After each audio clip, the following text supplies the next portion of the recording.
try to stop me, it's gonna be some dread.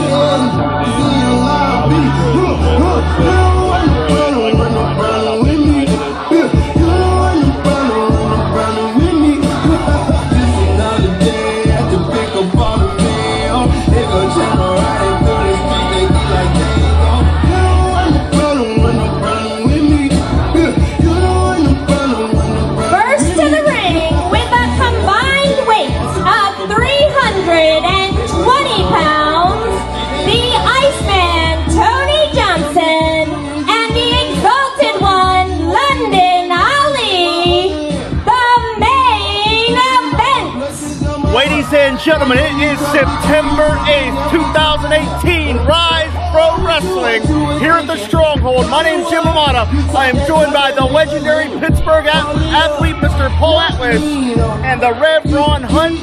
Gentlemen, we're in the house in Lamont Furnace, Pennsylvania for what should be a dynamic and historic evening of professional wrestling. Ladies and gentlemen, as you guys know, we have a thing called the Main Event Hotline, and our opponents tonight left us a very passionate message about themselves, letting all of you know how they feel about their interest. So if you could please play that message they left us on the Main Event Hotline. Facing a very unique This is the Main Event Hotline. Please leave your name and number after the message. Beep! Oh my God, this is Shawn Phoenix. Hello, Fire. Hijack the show. I eat fire, I see fire. What do we got? Breathe fire. A vampire here? I just love fire so much. And I'm Jinx. I mean, Paul, you can't tell me you don't love this. I mean, you got to listen to a voicemail all over again. I mean, this is one of those times right now. Somebody turn off the repeat. I'm not talking. I'm listening. You don't listen because you don't. Well, at some point, Phoenix and Jinx are going to come out here, and the main event's going to have some very serious problems to deal with. I don't think they're going to. Well, hopefully they click the wrong music. I don't think they're going to be here. That's the hotline. Wait a second.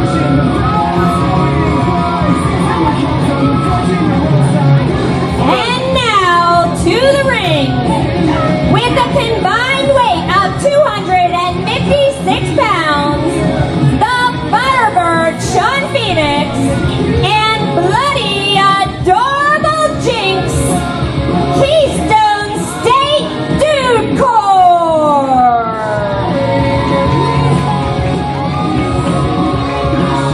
The Firebird has found his bloody adorable companion, and we have one of the most unique combinations that Ryse Pro Wrestling has ever seen.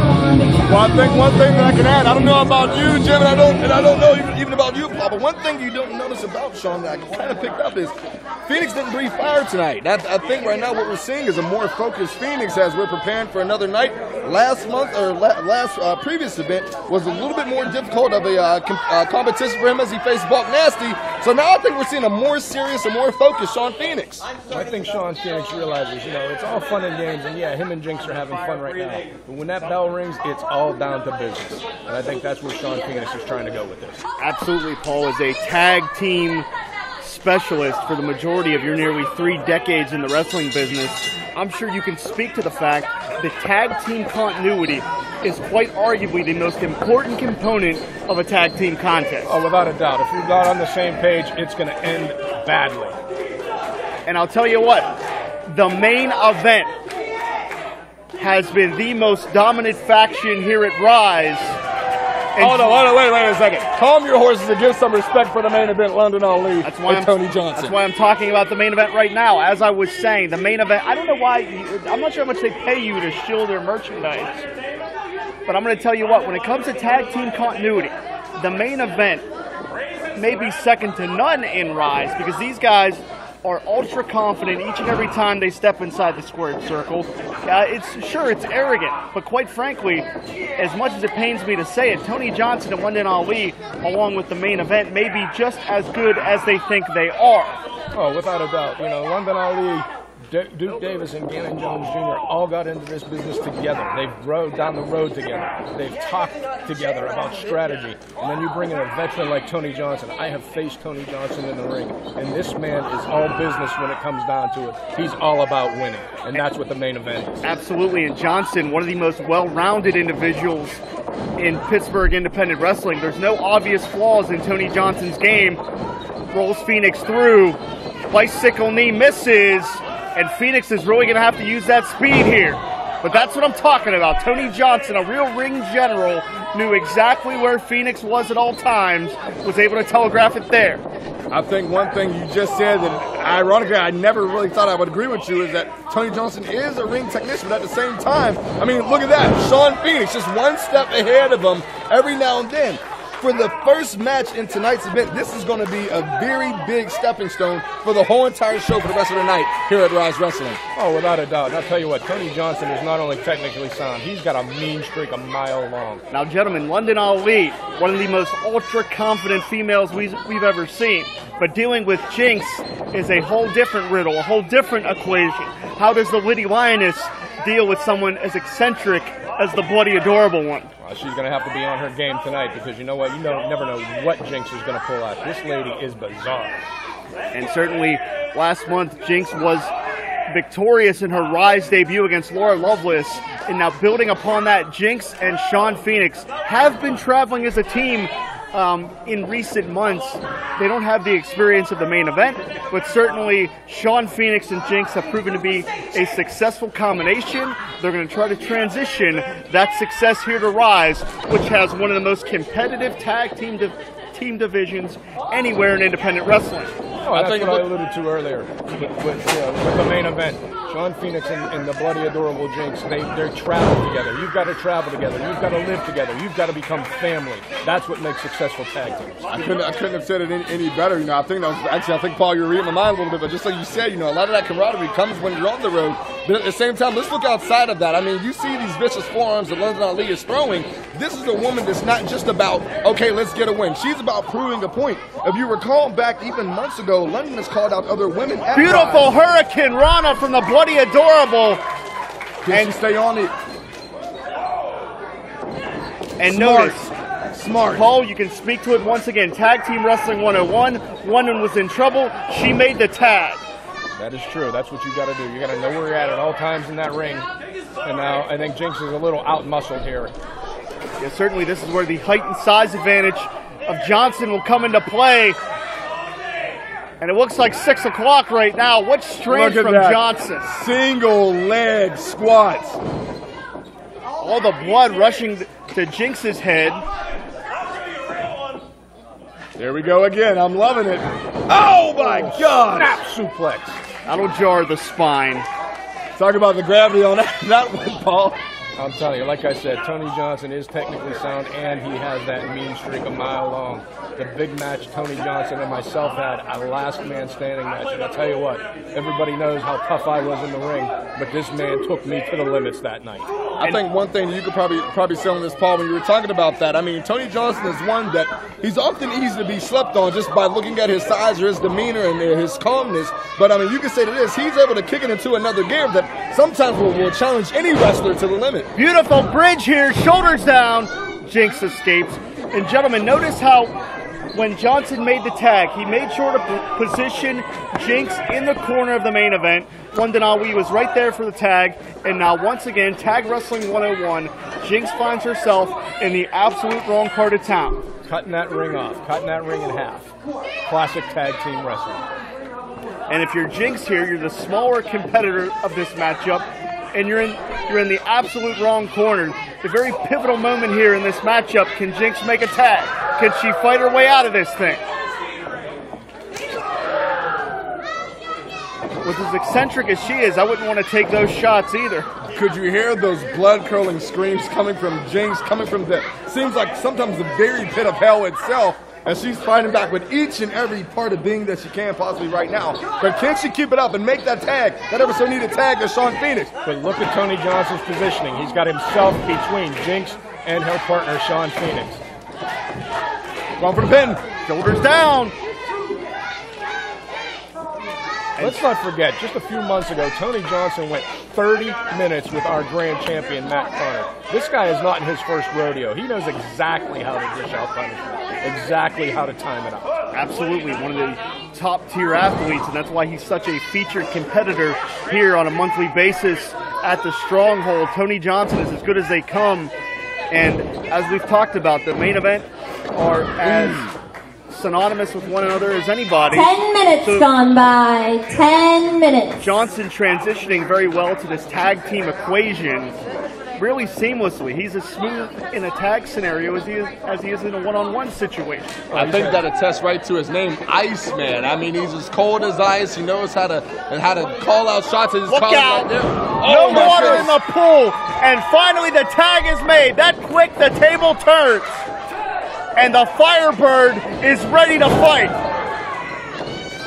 2 feet firmly in the chest, send Johnson to the canvas. Look at Johnson's head snap back onto the canvas with each of those maneuvers. Man, got overzealous, ran right into a boot. But a beautiful step-up Hurricane Rana. Look out. And things are breaking down now. Whoa! Talk about athleticism from the fire-breathing one, Shawn Phoenix himself. Londyn trying to say, if you can do it, I can do it better. Out powerbomb. It's on the pin. Here we go. Shoulders down, gentlemen. Oh, my goodness. That could have been the change of full tables right there. That could have been the end of the match, Paul and Jim. The main event has built such a reputation throughout the nearly 2-year history of Ryse. If Phoenix and Jinx can get a victory over the main event here, they certainly elevate their team almost immediately. Step up in Gory right to the temple of Iceman Tony Johnson. Jinx tagged in right now. Floro Senton. What agility. Shawn Phoenix, poetry in motion. Here we go. Jinx going for the pin. Oh, look at the strength right there, Paul. Unbelievable. That's all core strength right there, and Jinx finds herself in a very precarious situation. Johnson making the tag now. We're going to get Londyn Ali once again. Big forearms. And it goes without saying, you don't want to take strikes from someone named Ali. Float like a butterfly, sting like a bee. Twisting sidewalk slam, extra torque for extra impact. But Jinx is really showing some tenacity here. Oh, headbutt. You can hear the thudding of the skulls all the way up here. And she's willing to use her head as a weapon, which I'm sure is not a surprise with someone the moniker of Bloody Adorable. And I don't think she felt a thing with that.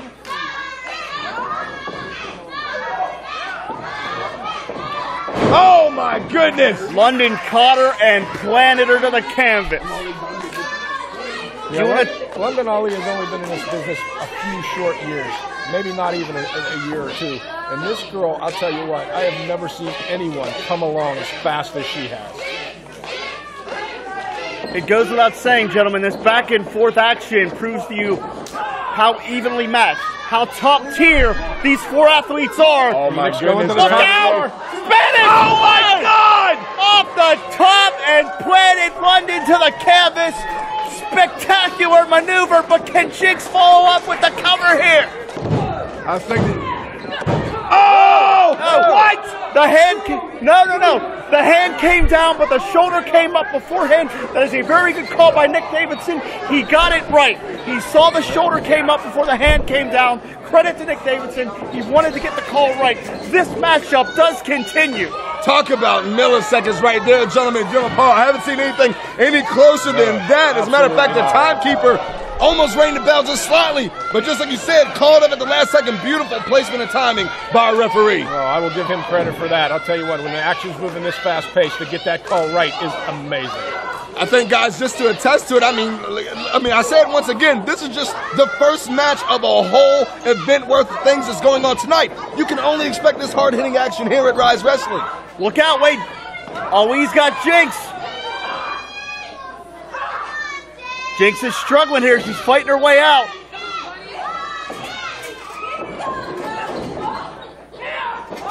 Oh, wait a minute. Always got her. Oh! Miscalculation! Victory roll! Victory roll! Shoulders down! Wait a second. She got her! Out of nowhere, Jinx with the victory. Your winner!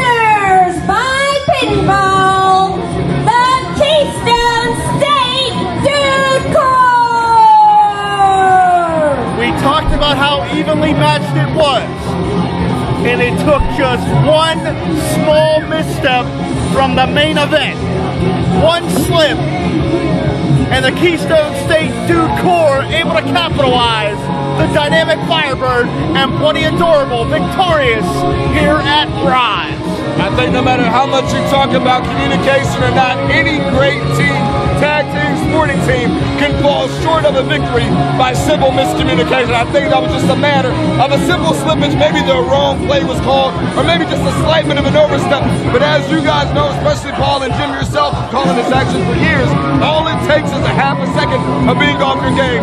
It can cost you a victory just like it did main event tonight. Exactly. This is a business of milliseconds.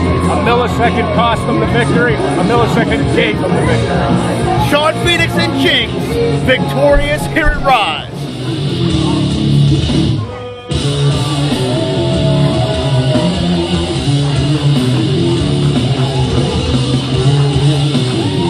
First to the ring, being escorted by BC Steel, hailing from McKees Rocks, Pennsylvania, and weighing in at 316 pounds,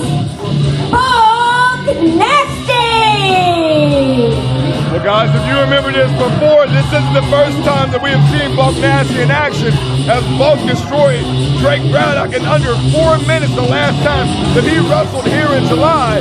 And now I think what he's going to do is stay right on that mean streak, and I love it, guys. I tell you what, this guy looks bigger every time I see him.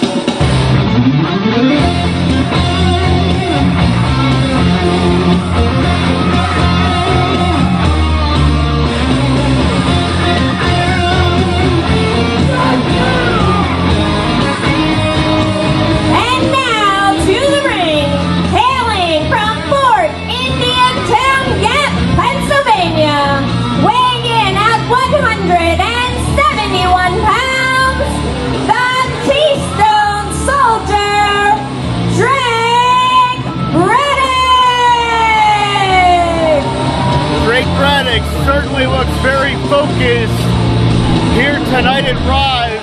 And of course, if you're loving this action, make sure you check out Sidekick Media on IndyWrestling.us, the Indie Wrestling Network. Guys, check this out.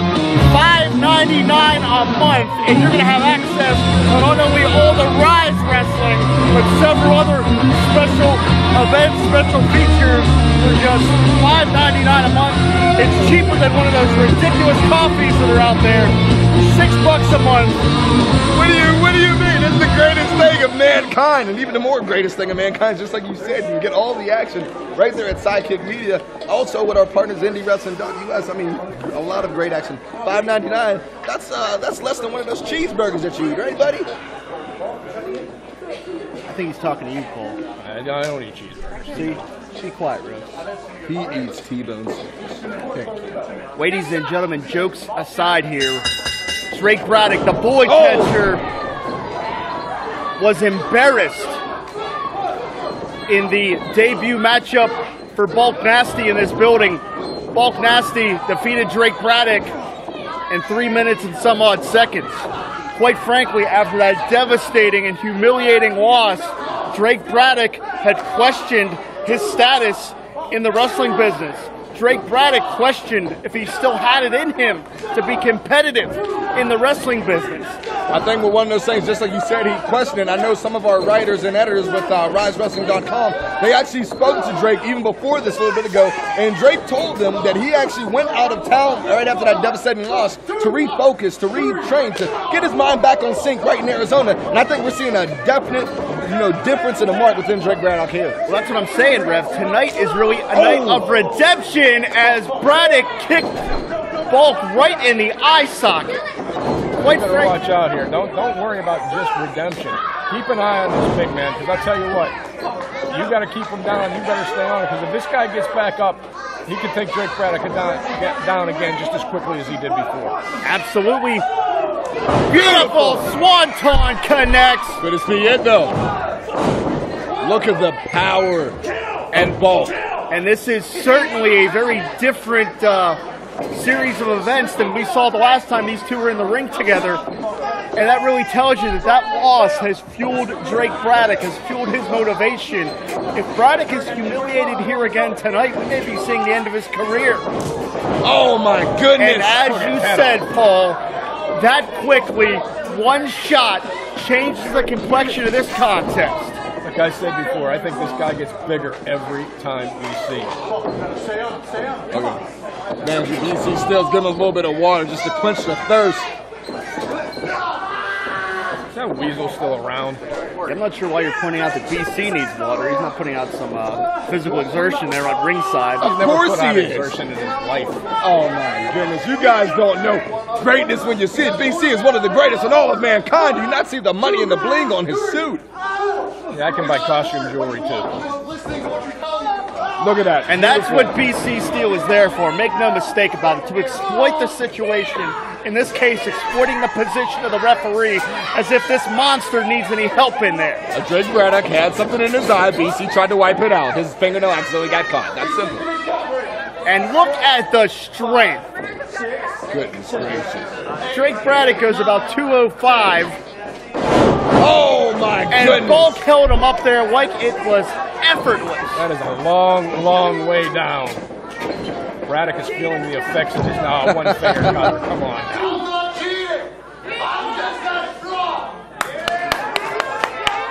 I'll give him credit. I gotta agree with him. He is just that strong. I wouldn't want to get caught dead in the ring with him. There's a reason. Well, I thought that was it, but there's a reason why, you know, the Rev has people go around with him, because when you jump in the ring with guys like Bulk Nasty, I think you might need a little bit of leverage.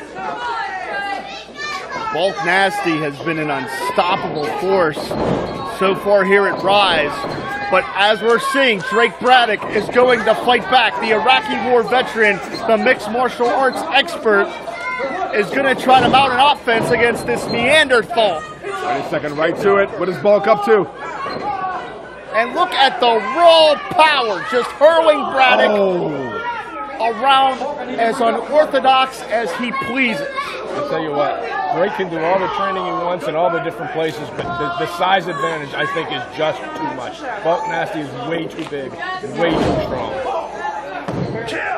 Throwing him around just like, oh my goodness! All that wicked crush your complete sternum. And you can see the look in the eyes of Bulk Nasty. No remorse, no conscience. This man is insane. It's not about sports competition. It's about physical domination. Call him insane, call him crazy, dominant, whatever you want. He is an icon, a living treasure.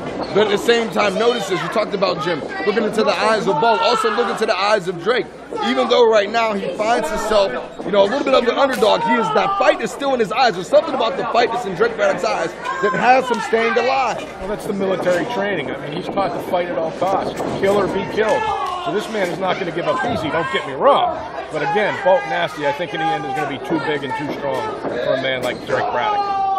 My question is to you guys, what does it take to keep a monster, actually put a monster like the one and only Bulk Nasty down for the count? And a stick of dynamite? We've never seen the answer to that question, Rev. Bulk is undefeated here at Ryse. Drake giving it to him. Braddock charges. Oh! How many more of those can Drake Braddock take before he's going to be completely He's got stars in his eyes right now. Did you guys see the snap of his neck as his head hit the bottom of that canvas right there? It's uncomfortable to watch, quite frankly. Bulk is staying on him like a hound dog right now. And just hurling the body of Drake Braddock.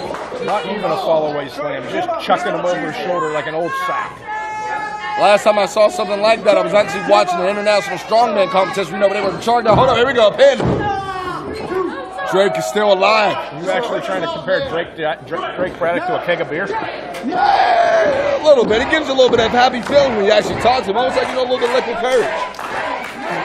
Rev doing his best as a broadcast journalist. I'll tell you what, much more of this, I'm going to need a drink myself. Man, did you hear the thud? Oh!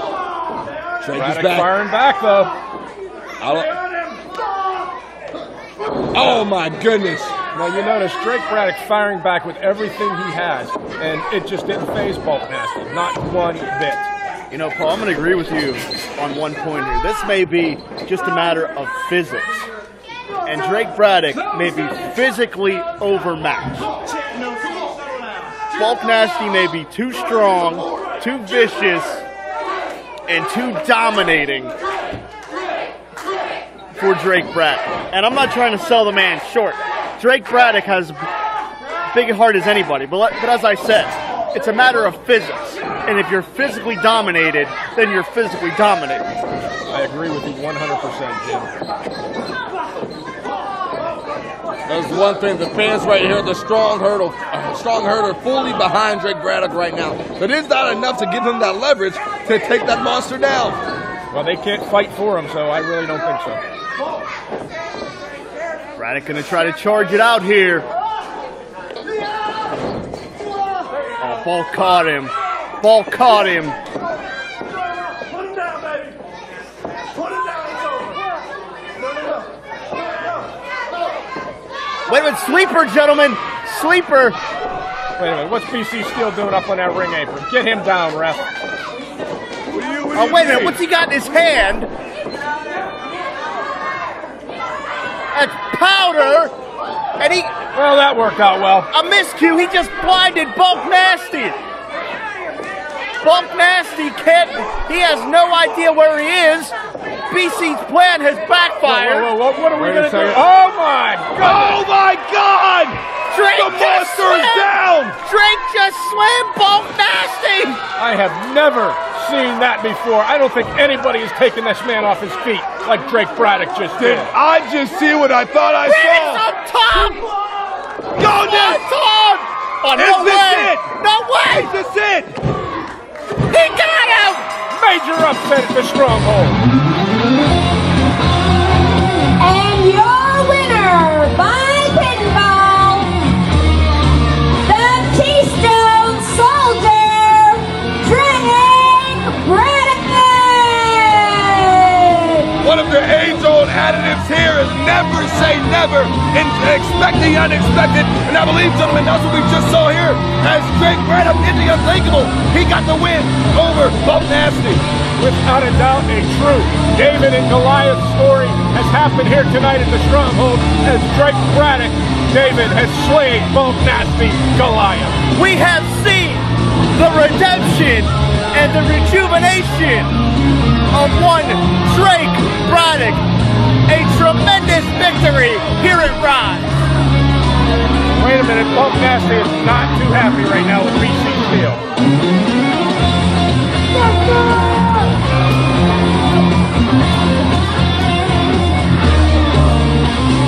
When you hear that music, that only means one thing, gentlemen. It's time for the main event.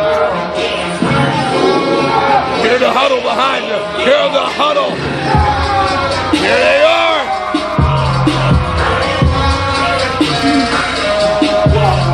First to the ring, hailing from Miami, Florida, with a combined height of 12 feet 10 inches, the metahuman Duke Davis, and the all-star Ganon Jones, the main event. The most well-rounded and quite frankly the best tag team in Pittsburgh independent professional wrestling. The metahuman Duke Davis, the Pro Wrestling All-Star Ganon Jones Jr. They are the main event. Oh, let's just say this. Let's just keep it like it is. The main event. They're the Pittsburgh Steelers of the wrestling. These are the champions. These are the people. These are the people that everyone wants to be. And, you know, I'm quite honored to be welcomed into the main event.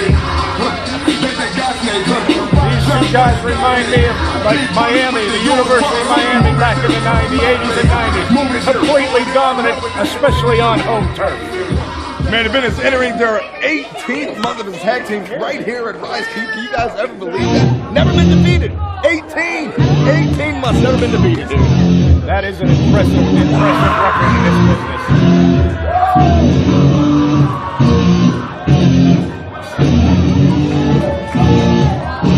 Now to the ring with a combined weight of 328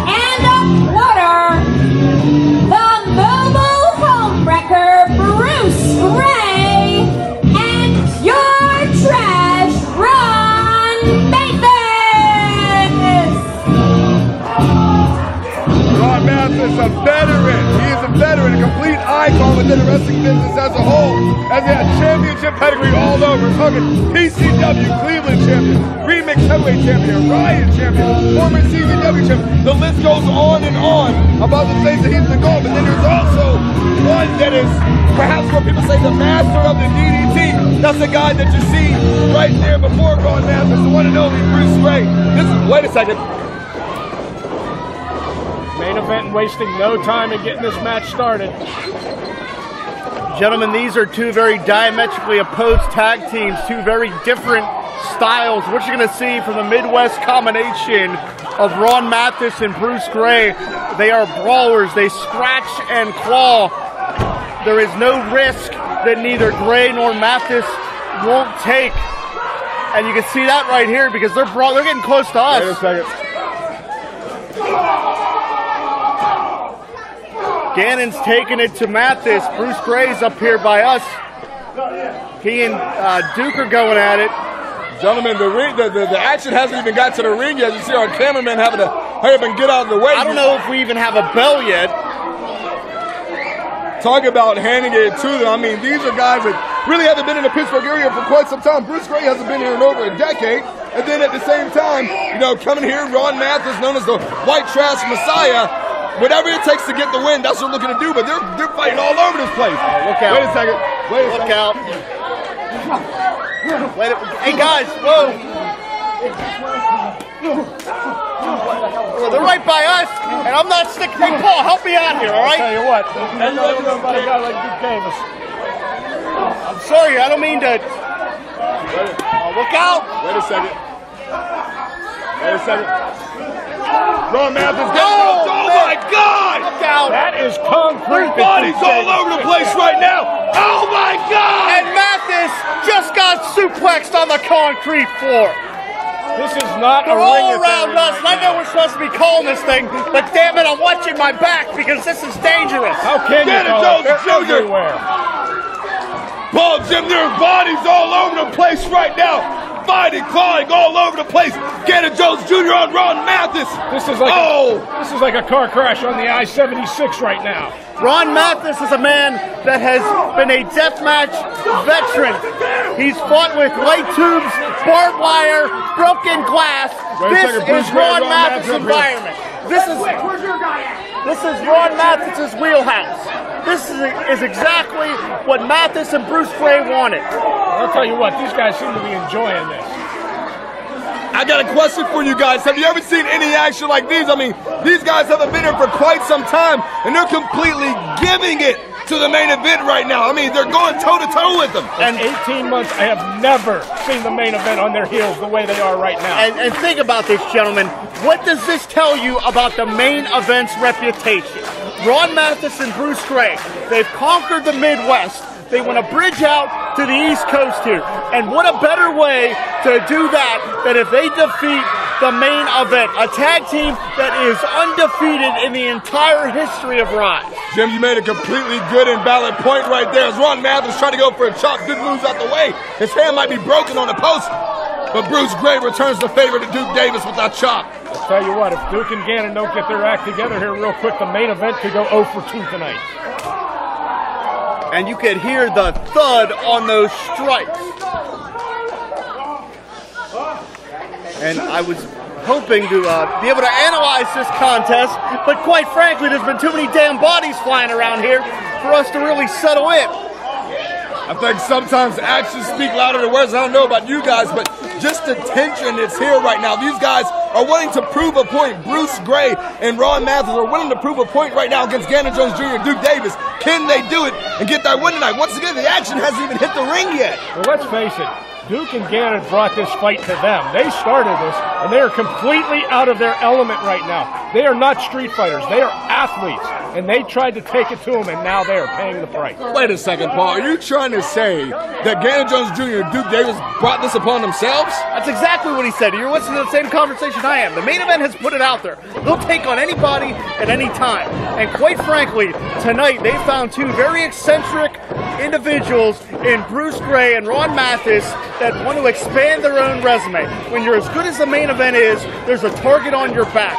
And that's exactly what we're seeing right now. And let's face it, Reb, these two guys, Ganon and Duke, are pure athletes. They are at their best when they are moving down the field like a football team, cold and calculating. They are not street fighters. They are athletes. They try to step out of their game, and right now, at least, they're paying for it. Why? Well, I mean, I slightly agree and disagree at the same time. So I might have to make a call to tolerate. You're contradicting yourself. No, I'm saying I agree that they are athletes and these guys are monsters. But where I disagree at is they shouldn't even be in a match with people like Ron Mathis and Bruce Gray. They need top-tier talent. They need athletes. They need Ben Roethlisbergers. They need Antonio Browns to be in a ring with them. Not these pieces of crap. I'm going to completely disagree with you. And I'm going to tell you why. Ron Mathis and Bruce Gray were given this opportunity at Ryse because of how accomplished they were in the Midwest. Now they're branching out. And somebody who has been a top-tier tag team wrestler in his career, if you want to stay at that top tier, if you want to get to that top tier, Rev, you've got to take on all comers. You've got to defeat all teams. You've got to beat the Cleveland Browns and the New England Patriots if you want to be the Super Bowl champs. And make no mistake about it, again, I'm not going to let you take credit away from Ron Mathis or Bruce Gray. They're very unorthodox, but they're accomplished wrestlers, and that's why they're here at Ryse. They didn't just stumble in the back door. They got the booking because the main event wanted competition. The best tag team out of the Midwest, Ron Mathis, Bruce Gray, are in the stronghold right now. And we got a bell. What a novel idea. We're officially going to start this contest.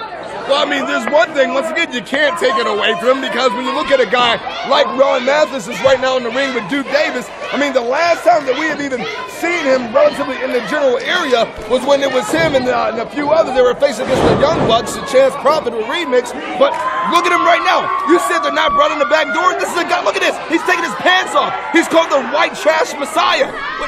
What do you mean they're not brought in the back door? Thank God he had trunks on underneath. We have seen worse here at Ryse. There was that one time BC was in a dress. We don't want to talk about that. I mean, there also was that one time that Beastman was walking through sheets. Did he have pants on that day?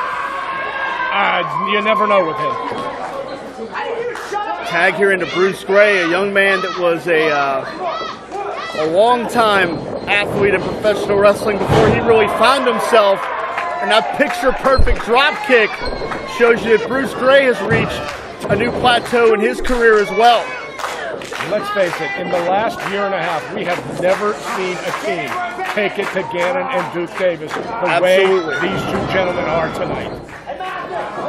And we tried to highlight it early on as chaos was breaking out. But Ron Mathis is one of the most accomplished athletes in the Midwest of this country, winning multiple heavyweight championships. Remix, which will also be on the line later tonight. He was a CZW, Combat Zone Wrestling Heavyweight Champion. Beautiful takeover from Bruce Gray. Bruce Gray, a man that's known as the ruler, the master, the one and only one that can give one of the most vicious DDTs known to mankind since the innovative experience of it itself. Oh! And Paul, I feel like we need to underscore your point. We have never seen the main event in this much jeopardy. No, we haven't. Like I said, it's not that I don't have respect for the main event, because I do. They are monster athletes. They are monsters in their own right. They are one of the best tag teams I have seen in my 3 decades in this business. And that's saying a lot, because I've seen a lot of great tag teams. Unorthodox tag team continuity. And Ganon gets his shoulder up. But to my point, Bruce Gray and Ron Mathis tonight are right now, they have the upper hand on the main event. And they need to do something right now, or like I said, the main event is going to go 0 for 2 tonight. And we haven't seen Ganon and Duke in really any jeopardy here at Ryse. They're always in firm control. I think that this combination of Mathis and Bruce Gray were just so eccentric, so wild, so over the top, that the main event didn't expect that coming out of the blocks here in the opening moments of this matchup. And that's before it was even an official contest. Well, my thing is, don't count the main event out. I mean, all great champions can sometimes start off on a bad foot, whether you're the main event or not. The thing is, I believe in this second half, third and fourth quarter of this match, main event's going to come back some way, somehow, get back on top, just like Ganon is right now. Lateral press. That big boot has definitely swung the momentum. Now let me ask you, Paul. I mean, you've been there and done it all in this business. You've seen every kind of professional wrestler come through the ropes.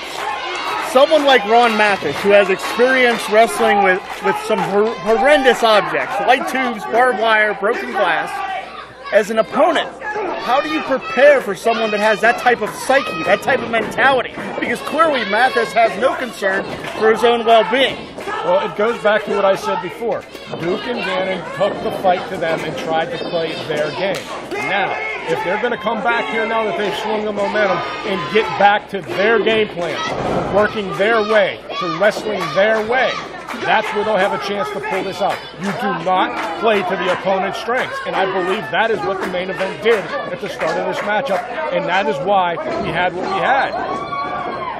And take this into account. The only thing that we haven't seen the main event do in the year and a half that they've gone undefeated here is really overcome true adversity. Tonight they have a chance to weather true adversity. As accomplished as they are, the main event could add just one more accomplishment to the list of their skills if they're victorious here in this matchup. I mean, I can say if that, whoa, my goodness, that big boot, Bruce Gray might be out. Now, like I said, the main event is now getting into their game plan. Ganon Jones has gone to the playbook.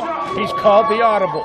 Luke Davis is on the same page. They are wrestling their match now, and if you notice, since that happened, the momentum has totally swung the main event's way. See, Jim, I told you, don't count them out. Don't count them out. But did you try to count them out? Yeah, you tried to count them out. You like the white trash messiah. I'm an impartial broadcast journalist, and I don't know why you're here, and I don't know who paid you off, I don't know how much money the main event slipped you. I call it as I see it. You seem to have a slant in every matchup that you call. You call it a slant, I just call it a prophecy. Wait, he might be going for that DDT right there. Ganon, using his height advantage, had the leverage, drives Bruce Gray back to the main event corner. And again, we've seen the tide and the momentum shift so often here in this matchup. And again, I think that speaks to the competition of the tag team division here at Ryse. Well, these two guys are definitely not a couple of tomato cans. They came in here for a fight, and a fight they have given.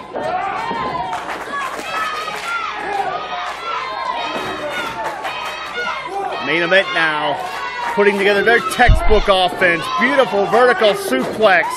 Look at that pass up to the trademark. What a transition. Pass off. Look at those squats. We see it every time. Duke Davis always posting on social media about the squats. Leg game, here we go. That's why they say don't skip leg day.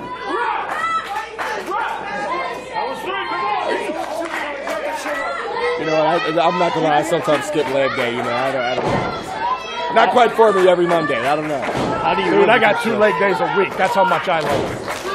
Now we're not talking about walking to the incline chair and watching an NFL game, we're talking about actual squatting, Paul. Oh man, I am in the gym, even with my artificial knees, squatting twice a week.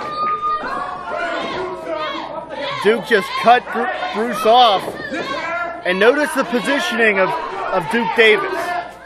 He will not allow Bruce Gray within an arm's reach of Ron Mathis. Once again, that classic tag team, cut the ring off, put yourself between your opponent and his corner.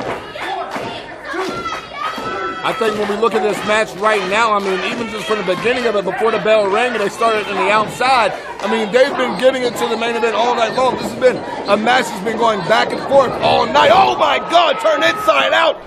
Huge, huge lariat from Duke Davis himself. They do not call that man the metahuman for nothing. Pure, unadulterated strength.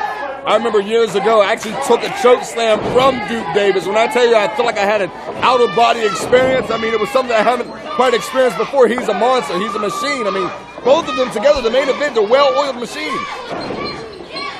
And gentlemen, I would be remiss if I didn't take an opportunity to mention this.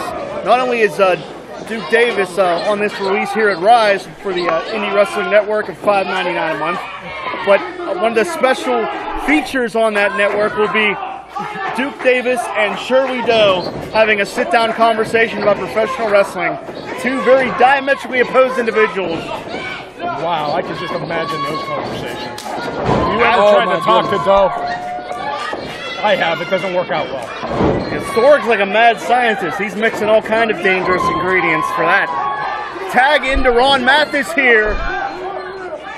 And Duke is doing his team no favors. And the referee did not see the tag. You can't blame Nick Davidson on that one. The ref can only call what he sees. Classic misdirection by the main event. And that's just cover here.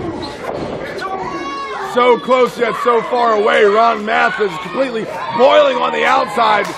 Ref did not see the tag. Fans are screaming he tagged, but hey, the ref doesn't see it. He's doing the best job he can. Can you blame him? There's 4 guys in there. 15 minutes gone by. 15 minutes. He is not going to catch it all. Paul, I want to ask you. You and Brian Anthony, the wrong crowd. Regional championships for a few decades in tag team wrestling. Did you ever come across a team as eccentric and as wild as Ron Mathis and Bruce Gray? The only team that was ever close was a tag team from Texas called Team Extreme. These boys were way out there. I mean, you talk about Shawn Phoenix breathing fire. These guys breathe fire to the ring, from the ring, in the ring, and they were just a couple of nut-ass country boys, pardon my French, but they were just like these two. Miscue from the main event. So certainly when you're in there with someone as eccentric as these two, it throws you off your game, correct? It does, only if you try to play their game.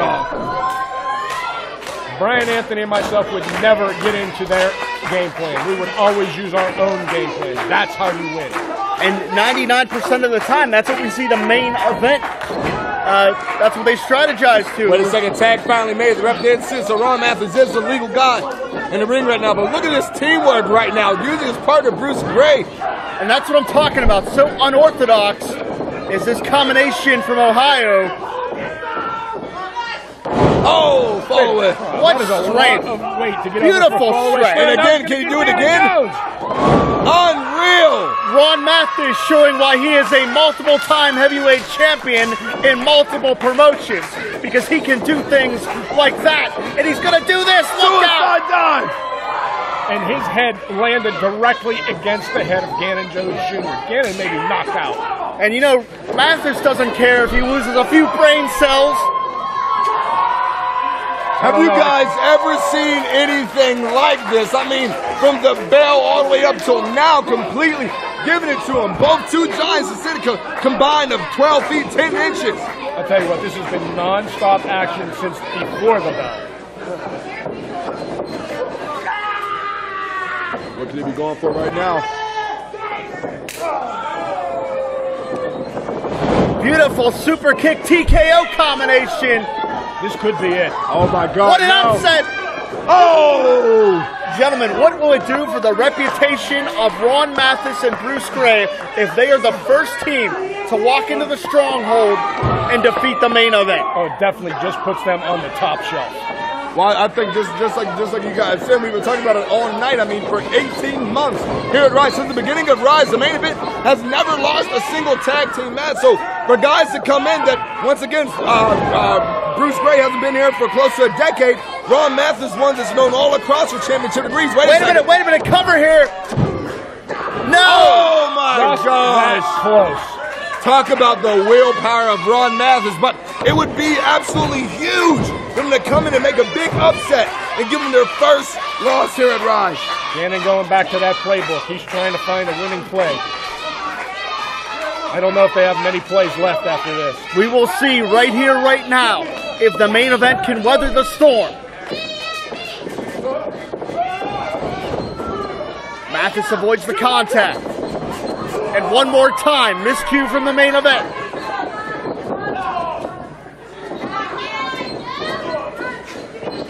Tornado DDT.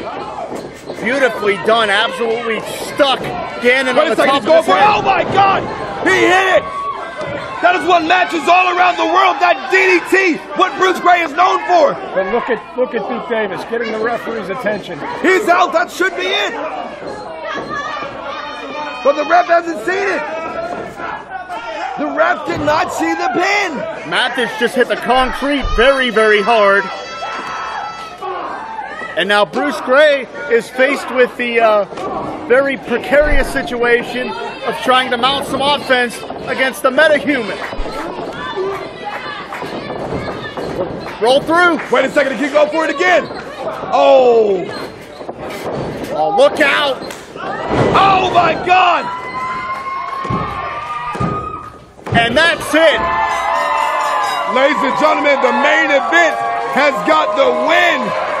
Your winner by pinfall, the main event. You cannot deny this, Rev. The main event earned this victory. Oh, absolutely. I think right there, when I was talking to them backstage, I was looking through their playbook and what they were doing. They said they were going to try to do that very thing, that thing that helped them win the match, that spine buster drop kick combination. They said if they can unlock that tonight, they're looking to win. I talked to them, they said that is their thing, that's their final touchdown.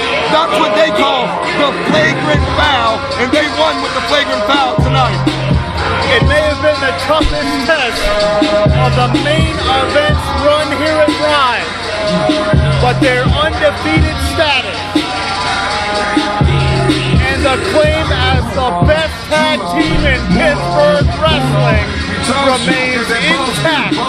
The main event, undefeated and victorious here at the Stronghold. I will say this.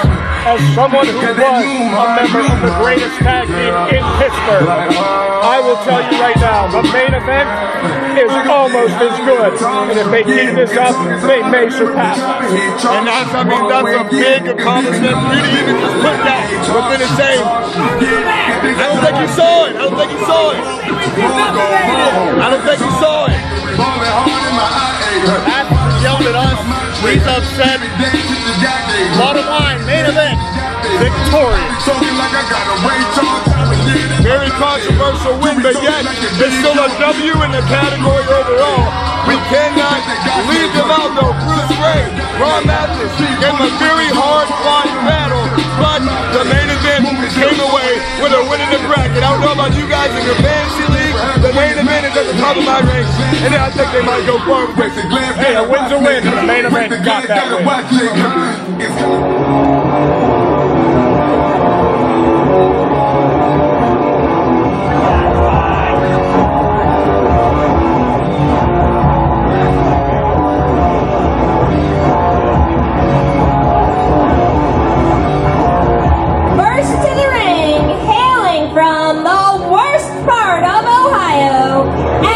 Combined weight of 382 pounds, the Londyn Tyler Voxx and the Upgrade Chase winners, Frostbitten.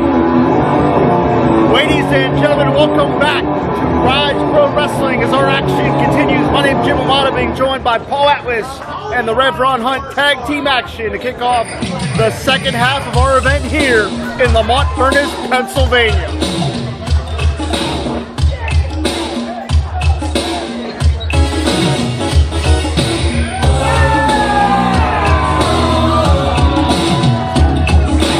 Now to the ring with a combined weight of 435 pounds, Edric, Everhart, and Ty Cross. System Elite.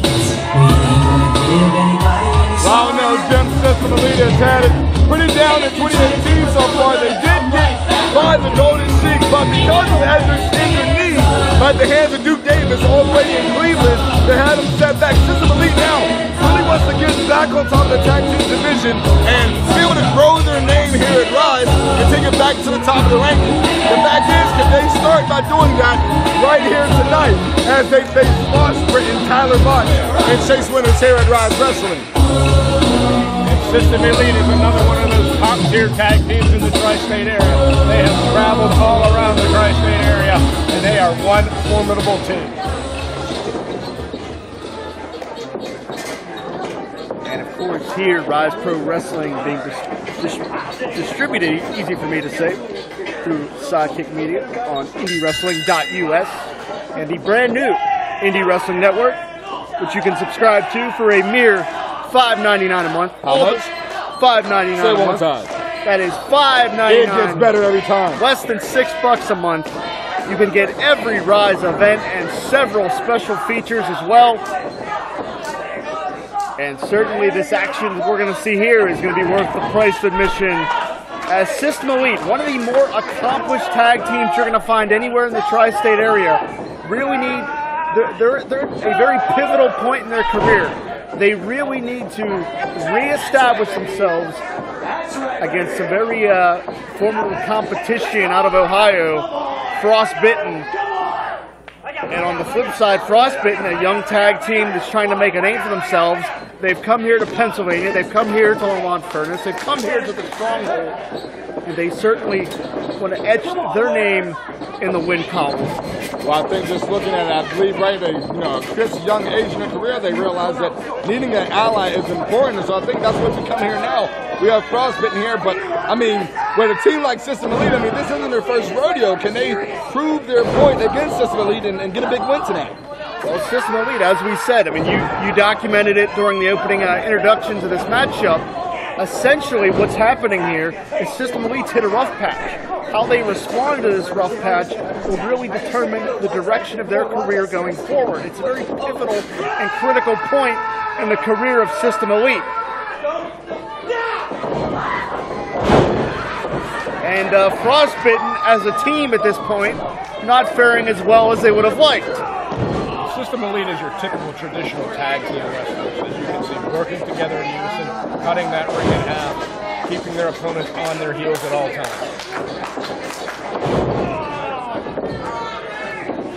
Lateral press here, hook of the leg.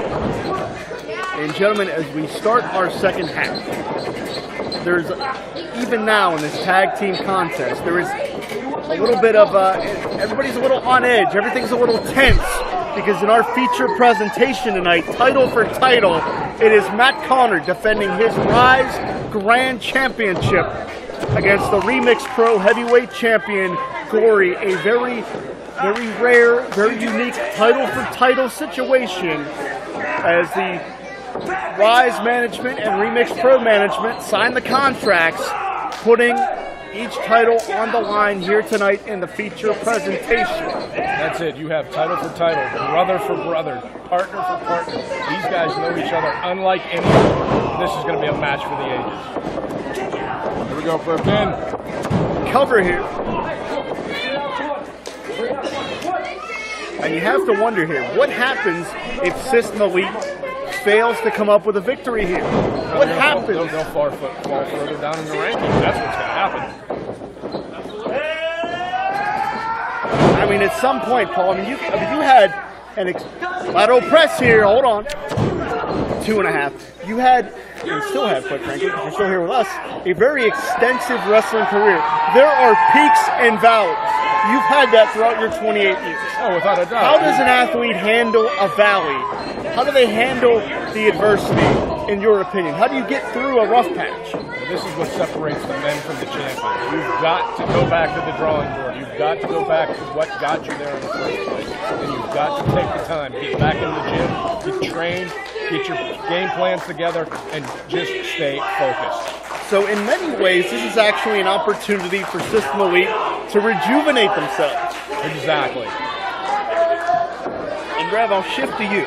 Yeah. And I'll ask you, when it comes to rejuvenating a career, rejuvenating your energy, recharging your batteries, what is the most important aspect of that for whether it be a tag team or a single wrestler, just a competitor in the ring? How does one really recharge their batteries? How do you regroup both mentally and physically? I think it's one thing that Paul and I can both agree on. I mean, this game is 3/4 are all about your mindset. Your mindset's not in it, you can't recharge anything. You know, a lot of times the recharging comes from just finding out where the kinks are and getting back on track, which I think where System Elite is right now. And the thing is, if your mindset is there, it's all about them putting the pieces in order and fine-tuning one step at a time. That starts right now with not only the physical manner, as Edric is still, Edric is still coming back from that knee, but then also even coming to right now to where they need to be back on top, and that starts right here with Frostbitten. So, I mean, there's a lot of factors that go into recharging yourself, refining yourself, and getting back on track. Well, let me ask you this, Red. Do you know what separates a true champion from just a normal competitor? Well, I think with me, that's one thing that, you know, you have to look at. First of all, your mindset, and I know that you can probably speak on this even more experience, is more in my aspect of just being able to do, you know, a little bit of heavyweight and tag team, but it's all about if that target is on your back. You know, once you're a champion, it's not about chasing it. You are that target. You are that one. You have to stay focused. You have to stay locked in. And I think you can agree with me with this was, you know, if you're not in that mindset that I have to win by any means, this business will eat you alive. 5 minutes gone by. 5 minutes. That is true all to a point. But, Rev, what truly separates the champions from just the contenders is you've got to have a short memory. Don't worry about what's happened in the past. Look forward. You know what? I wish you would have told me that a couple of years ago. There's a lot of times where the past has ate me alive, and just like you said, sometimes that takes away, you know, more your fighting spirit than the competitor itself. Exactly. And Frostbitten is no easy task because you see these guys are nasty. That eye rake across the ropes is one of those situations where you can actually, I mean, Rev, you can attest to this because you're in and out of the ring on a regular basis. You hit those ropes, it sounds like a novelty or something, but rope burn is a very real thing. You can shred your skin when you hit those ropes. I think just some of our normal fans that are here, just with the simple basis of a paper cut, you know how agonizing that is? You stick your hand in water and sweat gets into it, it burns. It's the same thing, but maximized even further with it because, I mean, these aren't rubber bands. These are steel cables. These are wires that you're coming across. And when your face is wiped across it, I mean, you can get blinded. You can get blinded by going having your face across that. And, hey, gentlemen, we're near football season. I believe Frostbitten just tried to kick a field goal through the ribs of Edric Everhart, but finds 2.5.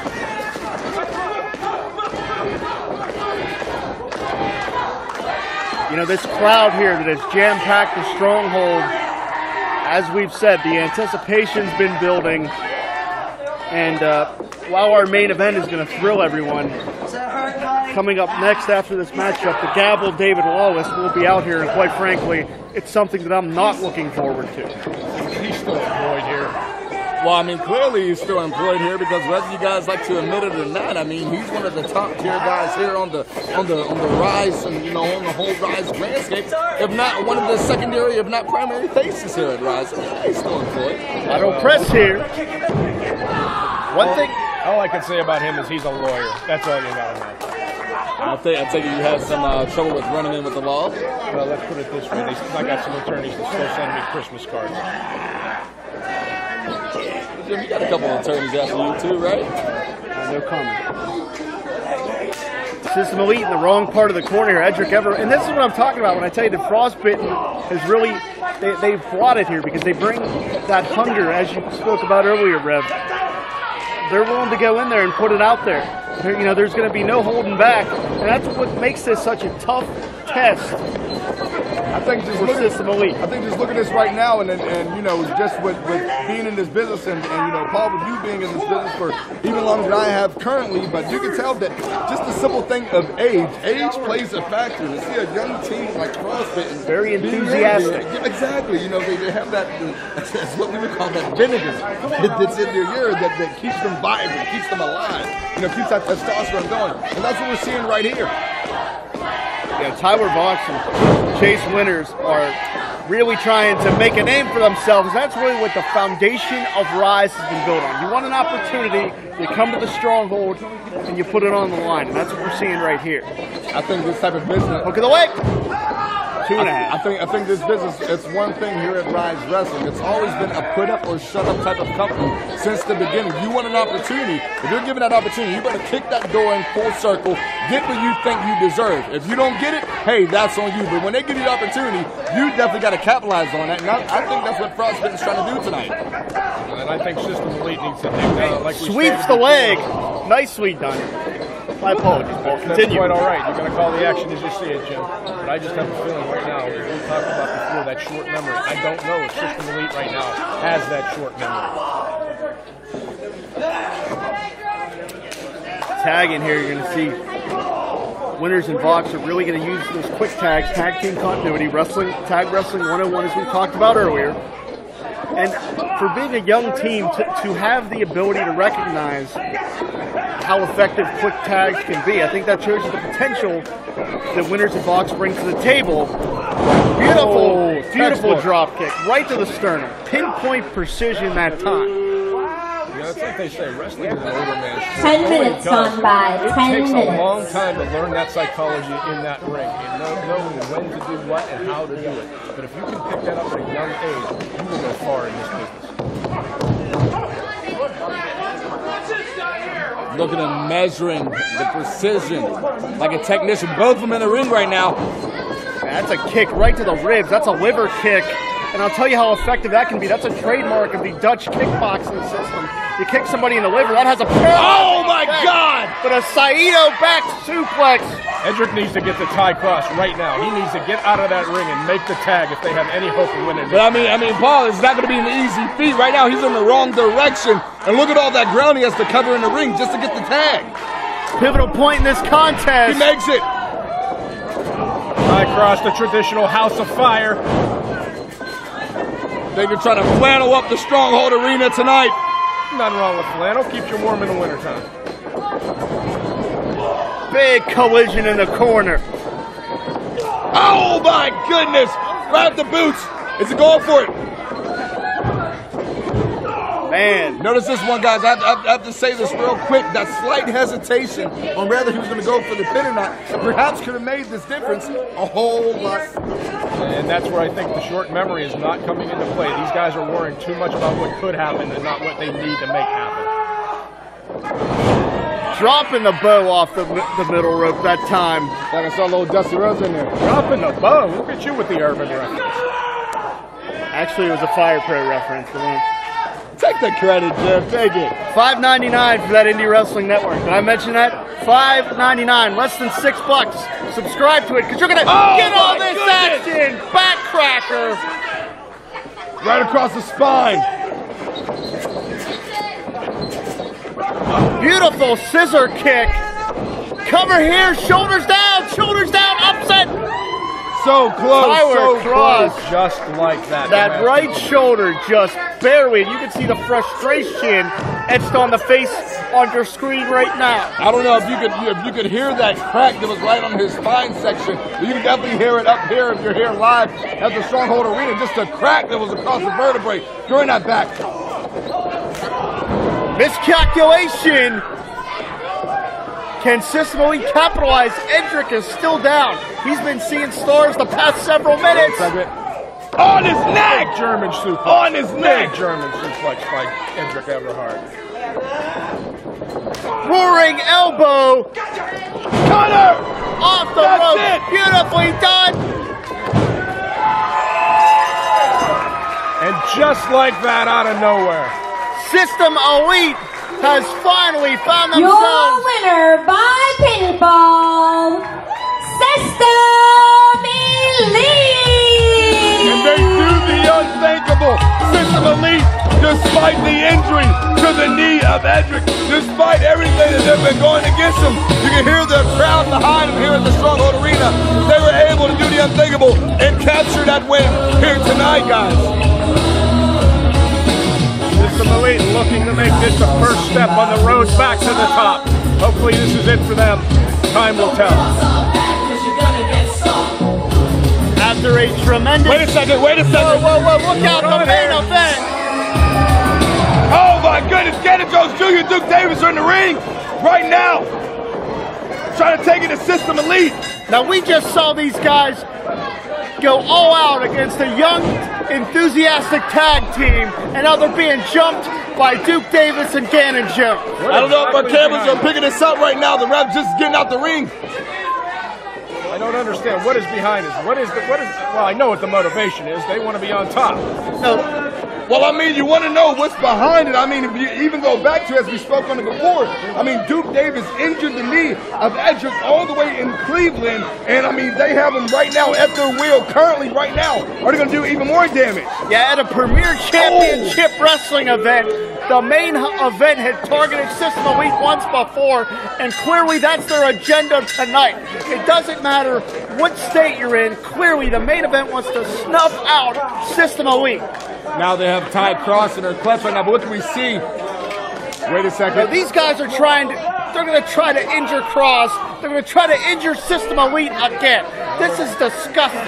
They're going after the knee of Ty Cross now. They've already injured. Oh my goodness! And that steel post is very unforgiving. Notice them going after the knee. We need to get some help out here. I know we have security in the building. Are you going to go down and face the main event for minimum wage? I doubt it. Wait a second. Oh my God. No. Oh my God!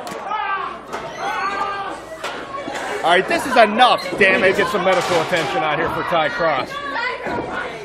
First it was the knee of Edric in Cleveland. Now they took out the knee of Ty Cross here in Lamont Furnace. What does this mean for System Elite, though? I mean, I thought these were your friends, Rev. Now all of a sudden you're backpedaling. I thought you're a big I'm not backpedaling. I'm asking you, what does this mean? I know what it means for them. They're going to go all the way to the Super Bowl of Pro Wrestling. I think they made their point. The main event eliminating any form of competition, another form of physical domination from the main event. And it makes me sick.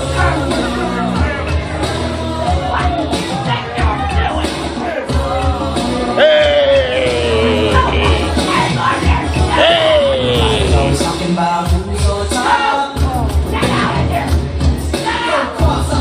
Tyler Cross is hurt. We need help to get some medical attention out here right away. And this is one individual that I'm not going to be talking very fondly of at all. First to the ring, hailing from Truth or Consequence, New Mexico, and weighing in at 231 pounds, the Devil, David Lawless. Now I know what you guys are thinking. Calm your nerves. You don't have to worry about finding your subpoenas. David Lawless will not get you guys arrested tonight. You're welcome on behalf of the Reverend Haught. Gee, thanks, Rev. Anytime, buddy. There's one person I'm not going to depend for a favor on, it's you, Ron. I think I'm very dependable, and you want to know who else I think is dependable? The Devil, David Lawless. He is absolutely one of the most trustworthy guys here in Ryse Wrestling. He's an ambulance chaser. Well, gentlemen, we can confirm that Brandon K did put it out there on social media. He did require shoulder surgery, and the last time I saw him, he was in a sling. So David Wallace accomplished his goal, whatever that was.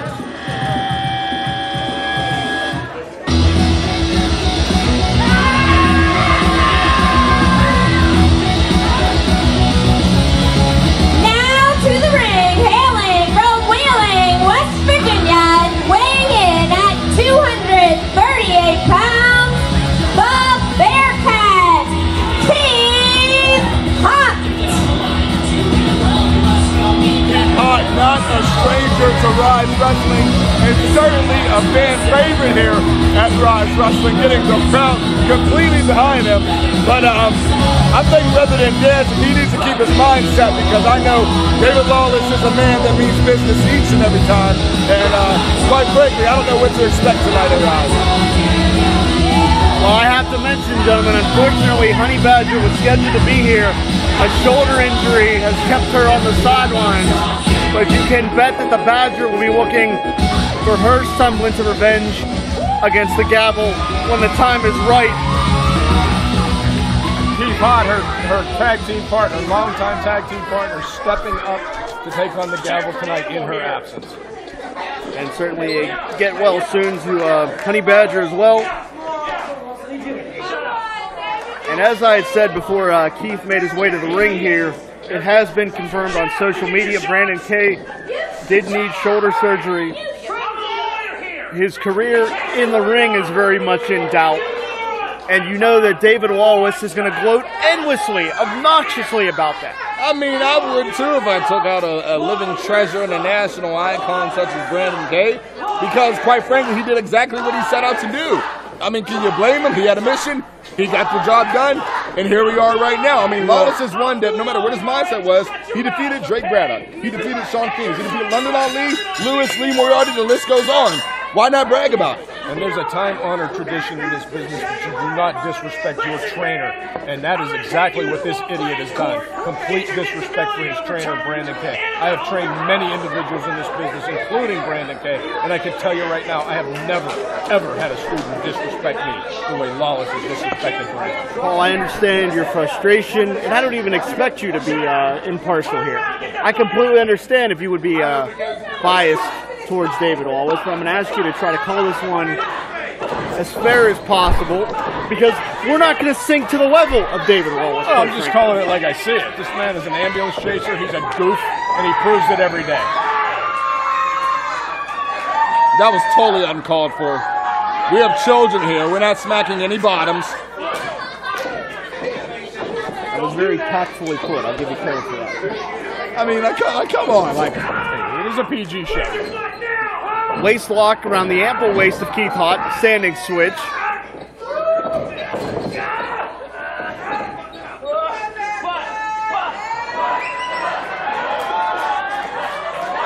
I think he's having some fun in there with the gavel. And I believe if the gavel's mom had employed some of that same justice when he was just a little gavel, we might not deal with the obnoxious David Wallace we see today. You call him obnoxious. I just call him, listen, he wants a fair fight. All throughout his career, he's been wanting a fair fight. And I believe he deserves to be in there with a human, not a bear cat, a human. And speaking of poor Mrs. Wallace, I think she should be nominated for sainthood for having to raise the gavel, quite frankly. Well, you know, I'm not going to lie. I never always followed the rules to the letter myself. No, you're kidding me. Well, I never knew. But there comes a point in time where, again, respect for the trainer, and that would never happen in my day.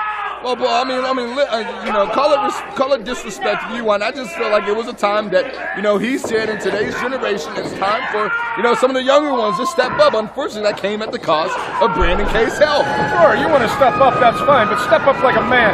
Have a straight-up match. Make it a competition. You don't low-blow a guy from behind with some sob story about how you're going to retire because you got a boo-boo. Wait a minute, look out. Wallace is all out of sorts. And some situations speak for themselves. Ding, ding, ding, ding, ding, ding, ding, ding. And I'm sure some of David Lawless's clients can feel his pain right now. David Lawless still Burt showing Reynolds a will be little proud bit of that spot. Rest in peace. Up and over. Wallace lands on the apron, avoids disaster, but he may be heading to that concrete floor sooner or later. I mean, a lot of resourcefulness right there from the gavel, and that's one thing I'm going to give David Wallace. Number one, you can see he's trimmed down, he's dropped a little bit of weight, and tries to be a little leaner to pick up some speed here, and that's what you saw right there. Oh, come on now.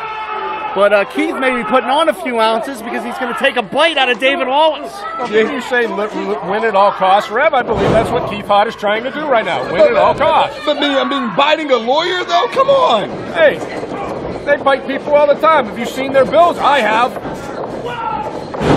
Big hip toss. And the very eccentric nature of the Bearcat has thrown the gavel all out of sorts. And Keith using his ample size to maximum effect there. That's what makes Keith Haught such a unique commodity. Nicely done. Lateral press. Lawless barely getting out of that one. You see that Lawless is slowing down just a little bit, but Haught is still trying to amp up that burn a little bit. But I don't think it's going to do any good because, I mean, Lawless is one that he knows how to measure out his opponents very skillfully. Wallace still in a daze. Gets caught in the midsection by the Bearcat.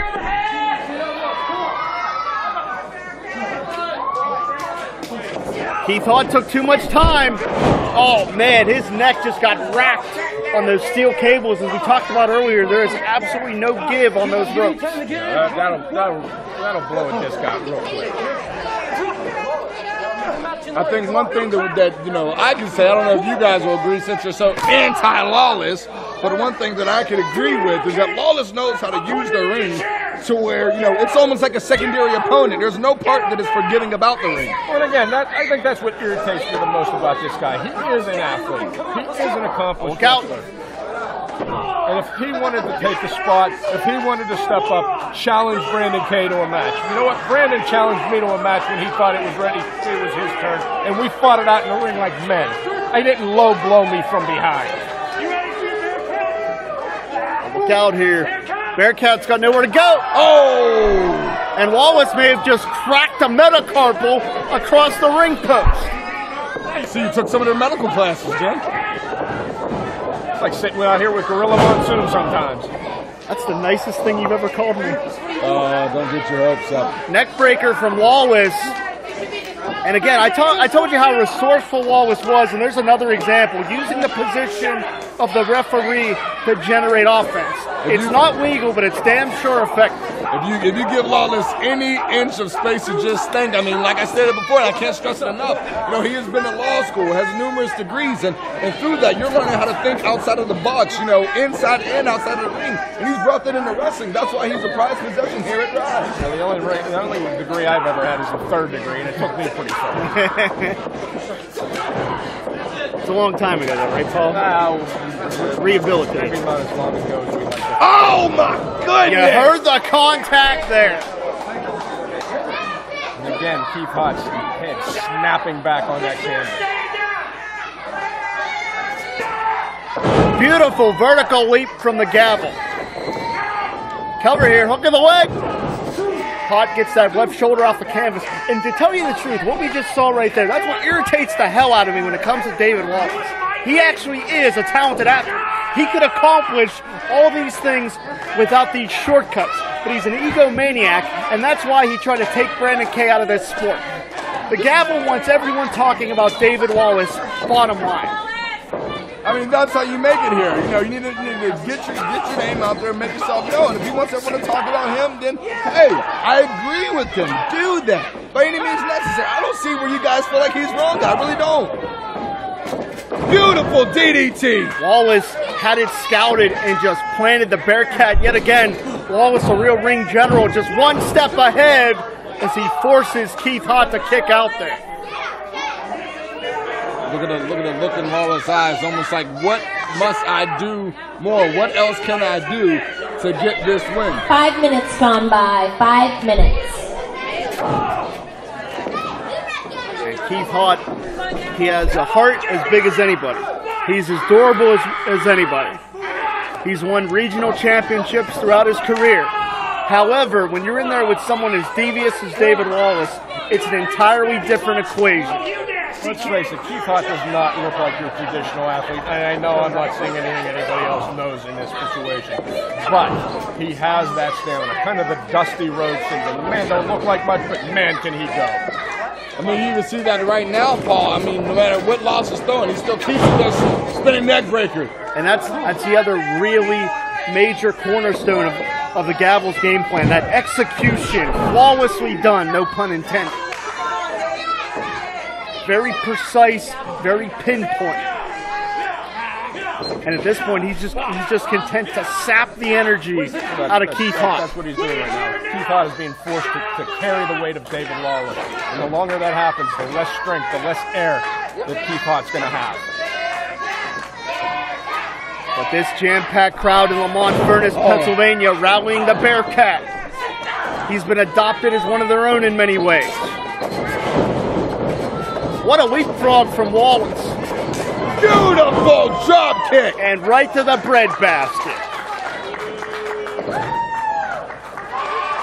That may not have been quite as flawless. And I believe he just had a seizure when he was attempting to dance. Listen, the last time I saw great dance moves like that, I was actually watching Dirty Dancing itself. Mathis Swayze, he is not. You're right. Elbow right to the heart. That's, again, I'm going to go back to how deliberate David Lawless is inside those ring ropes. The fact that he dropped the point of the elbow right into the heart of the Bearcat is not by a coincidence. It was done with malice and intent. Let's look at how tight that hold is right there on the trachea area of Keith Haught. And trying to cut some wind off. Again, leaning on Keith Haught as he does it, forcing Keith to carry his own the weight of David Lawless. Paul, can you say that actually contributes to some of the things that he's learned by the trainer himself, Brandon Cage? Sure is, and all the more reason to respect the man. He gave you your livelihood in this business. Wait a minute, up and over. Like some portion of my God! From PG to X. Oh my God! Hide your kids, hide your wife, and hide your husband too. Sword, don't think I need to eat anymore. Sword, listen to me. I'll plug the network. $5.99, $5.99, $5.99. But just please, for the love of God, pixelate that. Pixelate that. Wait, can we get a black dot? I think the Rev has lost his lunch. We have to apologize. We didn't know the moon would be out tonight in the Stronghold. It's been raining for the past 6 hours here in Lamont Furnace. But the moon was only in professional wrestling, ladies and gentlemen. So what just rained down on Wallace was just, there's no words. Oh, there's words, just none that we can say here. But a senton and a hook in the leg. Can we fix this in post? And this is exactly 10 why. 10 minutes gone by. 10 minutes. We need more guys to join the pulpit. The pulpit, we don't do nothing like this. Judging from the news lately, I disagree with you. He's got you there, Rev. That's the different part. That's not my branch of focus. Wait a minute here. The Bearcat rallying up. That full moon may have turned things to the dark side for Wallace, but man, he came off the ropes with a neck breaker. Close call there.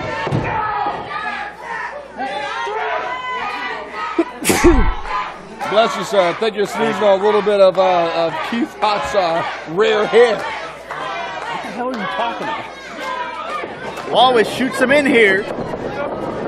Series of reverses. Keith Haught went sternum first.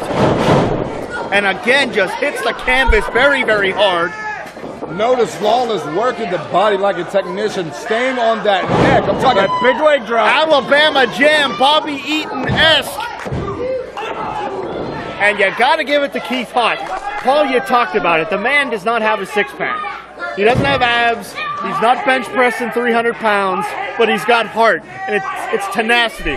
When you take a leg drop like that, at about the 12, 13-minute mark of a matchup, it's how much guts you have if you're going to kick out. He definitely has a lot of guts. Absolutely.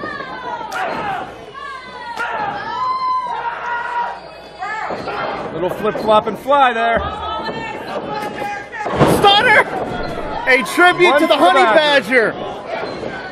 That one's for Gina, but will it be a victory for Keith Haught? And again, the gavel kicks out. That's why, as much as I don't like the guy, you got to give him credit. He's no slouch.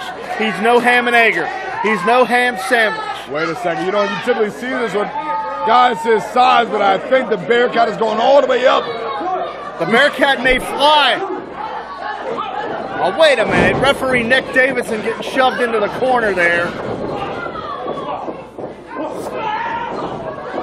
I don't know, did Davidson get hit? I believe Davidson didn't make contact. He ducked down and didn't see the low blow, and you gotta be kidding me. Brilliant! Your winner by pinfall, the gavel, David Lawless.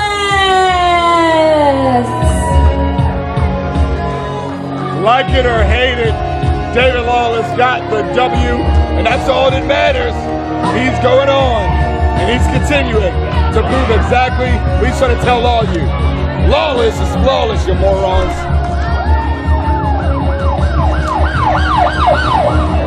Gentlemen, David Wallace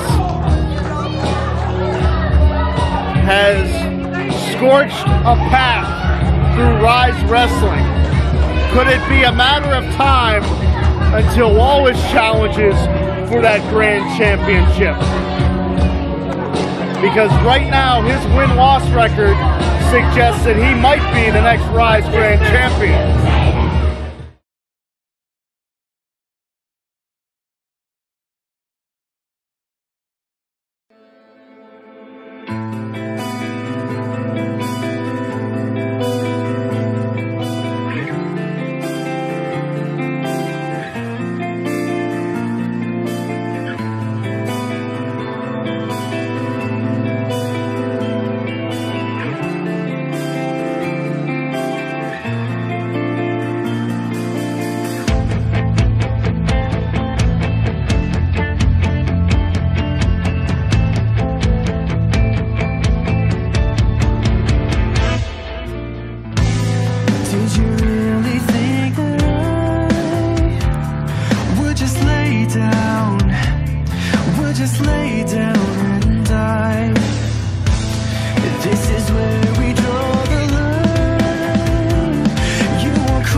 Presentation.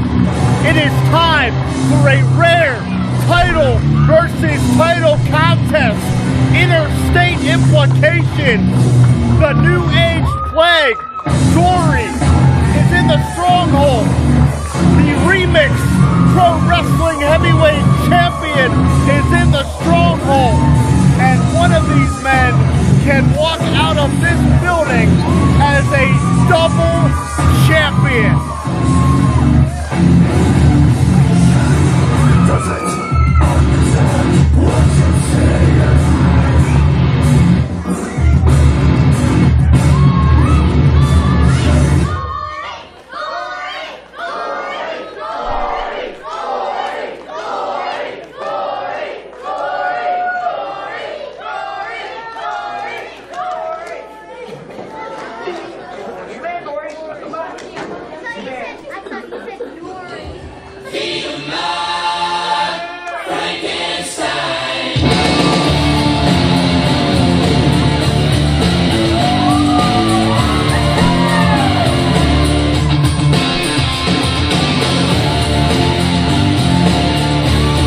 Notice one thing, guys. Jim, you spoke on it.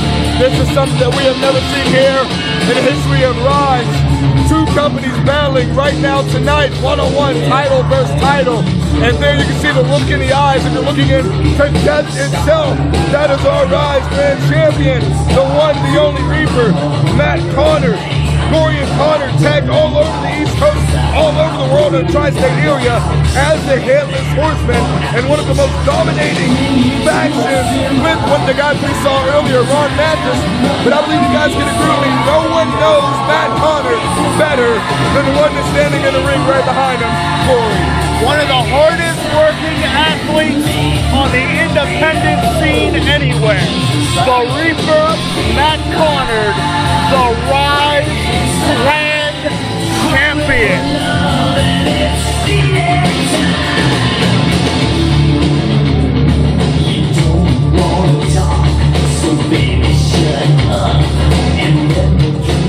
And the tension in this building is palpable.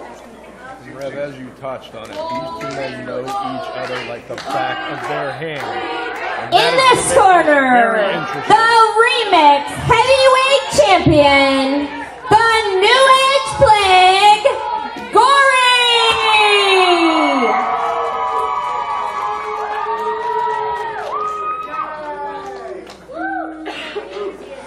And in the other corner, your Ryse Grand Champion, the Reaper, Matt Conard!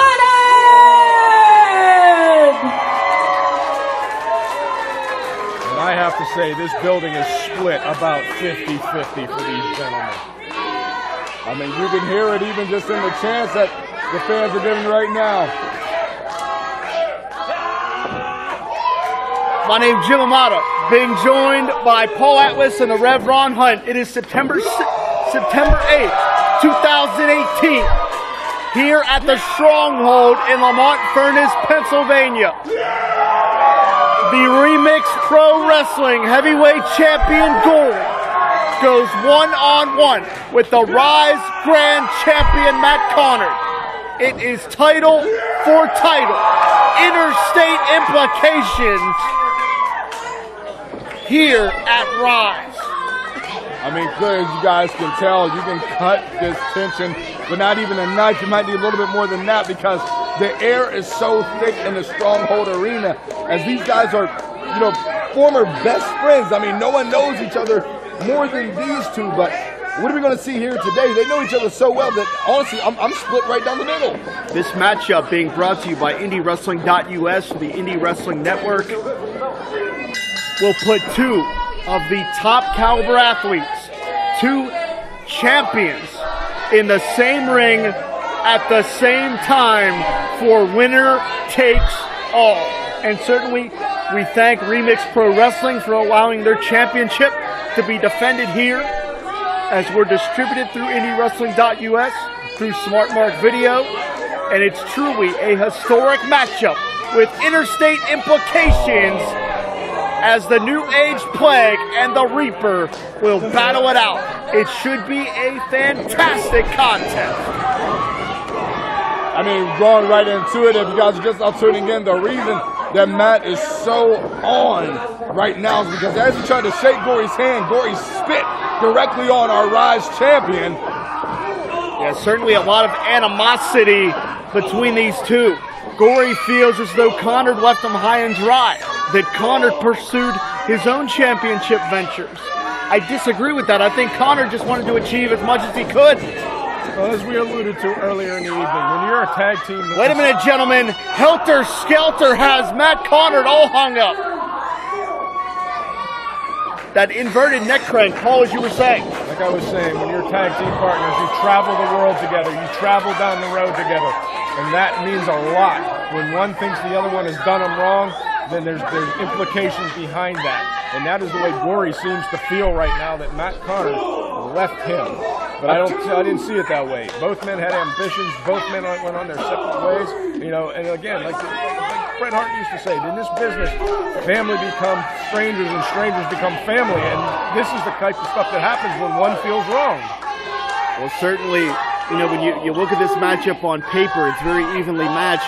Gory does have a moderate experience advantage. Certainly in championship experience, Gory has an advantage. Of course, Gory has won championships all over the independent scene, a former International Wrestling Cartel Super Indie champion, the current Remix champion, and he's also won championships in the welterweight promotion out of Ohio as well. So when it comes to big-time championship matches, Gory will have no butterflies in his stomach. He is conditioned to the championship situation, the high stakes of a championship matchup, and it doesn't get any bigger than title for title as the New Age Plague charges through. But right there you see, you can kind of throw a lot of that out the window, Jim. Each man knows the other man's moves. Matt Conard knew where Gory was going with that. He got out of the way. I mean, Paul, explain how dangerous it is right now. I mean, both men, just like you said, travel up the road numerous times for multiple years. Wait a minute, shoulders out. Conard escaped rather quickly here. Gory finds his shoulders down. This can end at any given second this quick. And back and forth. I'm on edge right here because we don't, as you said, Rev, it takes just 3 seconds. Shoulders down again. Man, you want to talk about evenly matched. It's like the ref doesn't know which shoulders are down. It's back and wearing this ref out. And that's what comes with familiarity. Just what we saw there. Each man knowing what the other man's about to do. And in this human game of chess, when you have that advantage of knowing your opponent the way these two men know each other, that's all you need. Gentlemen, I have to ask you, technically speaking, Matt Conard is on home turf. Gory is extremely popular. Will there be any home field advantage, so to speak, for Matt Conard? Absolutely not. Absolutely not. And again, that comes from the familiarity that these two gentlemen have for each other. They are on even ground. They are on common ground. I believe this match is going to come down to one mistake. The person who makes that mistake is the one who's going to walk out of here without their title tonight. Gory tried to sucker Conard in. Conard telegraphed it, planted a knee right to the side of the temple of the New Age Plague. And my goodness. And that's where you can see Conard trying to use his height advantage, getting as much leverage as possible with everything he does. Look at that power of him just shooting off, trying to get all of that momentum in his body weight. Just because of that height frame, there's a massive difference between the physical size of Gory and Matt Conard. Matt Conard trying to use all of his size and his height to his advantage tonight. And don't be fooled, Matt Conard is a long individual, but he is also solid. His man is all muscle. Oh, absolutely. He is an athlete that trains in every discipline as far as conditioning goes. He leaves no stone unturned. He conditions his body the way a real champion does, and that is exactly his MO. At the same time, Gory is such a dynamic athlete that it's really the collision, so to speak, of the Headless Horsemen. That's why there's so much anticipation around this matchup. Well, I think, Jim, also on top of that anticipation, I think the main thing is that even right now, Conard has that hungriness behind him because this is his opportunity. Look at that big knee to the sternum. But this is his opportunity. Hold up. Notice I'm going for that quick pin because this is his opportunity to get his second major title in such a short time. Both men are the hunter and the prey. I mean, one's going to lose it all, one's going to gain it all. The fact is, who is that person going to be? It could be feast or famine here. Quite simply, one of these athletes will take their reputation and their game to a completely different level by the conclusion of this contest. Beautiful vertical leap by the Ryse Grand Champion. Hooks the leg again. And once again forcing Gory to move the weight of the Reaper to extricate himself from that pinfall predicament. Paul, I'm sure that you can speak to it. Having to move that dead weight off of your shoulders can really wear you down. And it will over time. The more you have to carry your opponent's weight, the more it's going to wear you down, the more it's going to weaken you. And if you notice, each and every time, it takes just a little more effort to get out. Jawbreaker from Gory trying to create some space here. Oh! And what a beautiful transition! A flapjack into a heel hook. I have never seen that before. But maneuvers like that are exactly why Matt Conard is the Ryse Grand Champion. One of the most innovative and seamless transitions I've ever seen. If you notice, Gory almost anticipated and expected such a move and got right to those moves. Well, I think one thing is a little bit different. I mean, Matt Conard is one naturally without even saying anything. He could play a mind game on because, he's known as the Reaper. We all know that he is man, but he makes you doubt for a point in time. Is he an entity? Is he immortal? Can he die or can he not? Because he comes back each and every time. However, just like you guys have been, we've been saying, hold on. 2.5. Just like you guys have been saying all night, these guys know each other so well that I don't think that's going to play a factor in Gory within this match tonight. I mean, he knows him so well, he's not going to be fooled by that. So Conard has to step it up to even more of another notch in order to not only defend his own title, but gain the remix title as well. Well, let's put it this way. Neither one of these guys is going to be able to play the head games they normally play, because they're both excellent at it, but they're not going to be fooled by the other man. Absolutely true, Paul. And I want to point this out. We've talked about the resume of Gory. He has won championships in every major Pittsburgh promotion except for here at Ryse. If Gory is victorious here tonight, bottom drops out, hook of both legs. Gory grasping his neck immediately. As I was saying, if Gory walks out of here as the Ryse Grand Champion, he makes himself a Grand Slam winner of Pittsburgh Wrestling, winning championships in every major Pittsburgh Wrestling promotion. That alone could be the extra ticket that Gory needs. That could be the extra factor that puts him on top of Matt Conard tonight. And if you need any proof of that, again, go to IndyWrestling.us and you can see all the action where Gory has won those championships in multiple promotions, as he's able to snap off a satellite head scissors against the Reaper. 2 knees right to the lumbar region. But Conard countered and connected with that kick right to the side of the face. Almost kicking the soul. Beautiful exploder suplex, and Gory landed very awkwardly. I mean, guys, we've been calling action for a little bit of time, and even just being here to observe all the way from the beginning of Ryse. Have you ever seen a side of Conard like this? Conard measuring Gory. Gory avoids the contact and charges in. It's almost like Conard feels he has something to prove to Gory for some odd reason here tonight. I think that is what Conard's key and ticket is going to be tonight, if he's going to pull this off. What elevation on the springboard drop kick! And again, Matt Conard showing the tenacity and the durability that is the Ryse Grand Champion. Notice that count gets closer and closer to 3 by our rep. I mean, the amount of energy, the adrenaline itself drains some of that energy out of you, but just, the breakdown, these guys are going tooth and nail right now. And this is where the feeling out process has seen us by, and we're just getting into physicality here. And the aggression continuing to rise, no pun intended as well. Gory all the way through for maximum impact. Gentlemen, we could be watching Pittsburgh wrestling history unfold. Gory's eyes. It's almost a maniacal look in his eye right now. It's systematically dismantling the aerial artist. Oh goodness, looking for that double stomp. Oh my goodness! I think I saw a tooth fly. Can he get that pin in enough time? Here we go. Oh! And Gory getting that right shoulder up. Matt Conard checking with the ref, making sure. That was so close that even Conard is questioning. 10 minutes gone by. 10 minutes. Like you alluded to, Rev, each kick out is taking longer and longer because Gory, again, does not have the size advantage that Conard does. Conard hit that kick perfectly and wasn't able to secure a 3 count.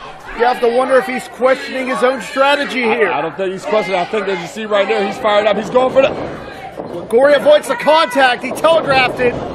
Sends Conard down to the canvas, and that may have been as much of a defensive maneuver as it was an offensive maneuver. Gory just trying to create some space, getting some type of reprieve from the aggressive offense of Matt Conard. It doesn't have to be pretty, but it has to be effective, and that's what happens when you're not in a normal wrestling match. You're in a dogfight. These guys have both put it all on the line. Like I stated earlier, this is all versus nothing. Someone's title has to go. Someone will leave without nothing. Your suitcase will be light.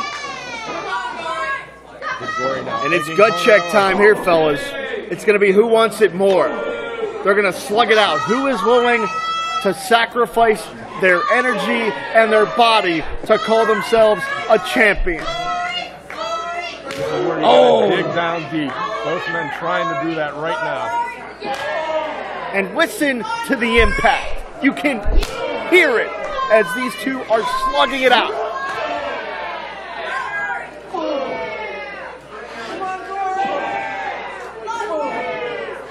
You see the crowd is split in half right now. We may be seeing the Hagler Hearns of Ryse Wrestling. These two are going at it step for step, punch for punch. Oh! Conard is staggered.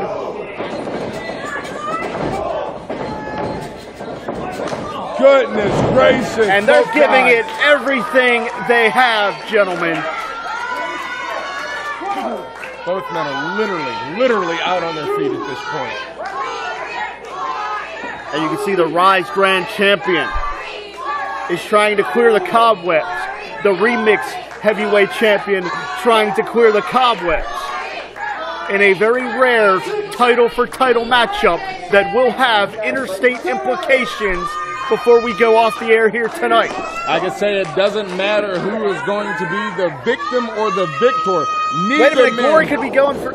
I thought Gory may have been going for that mist. I think Conard just briefly blocked him, had it come right out there. Gory was primed up for it. Oh!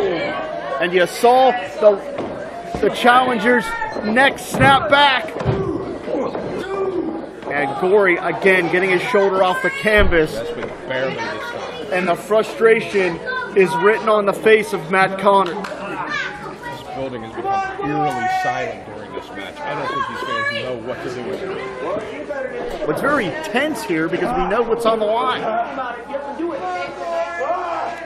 I mean, in the political world of professional wrestling, how often do you see a title-for-title matchup? It just doesn't happen. Not between two promotions, that's for sure. Gory was going for that Dragon Sleeper. Button still locked in.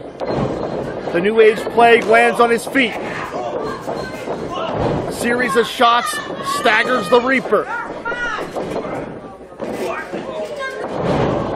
A rebound codebreaker. Gory went for it. Conard attempted to counter. Gory was still able to hit it. Oh, but it was not enough. That was literally beyond inches. I heard the breath of some of our fans here as their hands were on their heads, the breath taken out of them, thinking that we were about to crown a new Ryse champion. That's how close it came, guys. Inadvertent contact with the referee. I don't think Conard saw Nick Davidson. What's Gory doing here now? I think Gory's asking Davidson if he's okay because this matchup is still ongoing. 15 minutes gone by. 15 minutes. Nick Davidson's still hurt. Oh! And Gory just blinds Conard. Davidson didn't see it.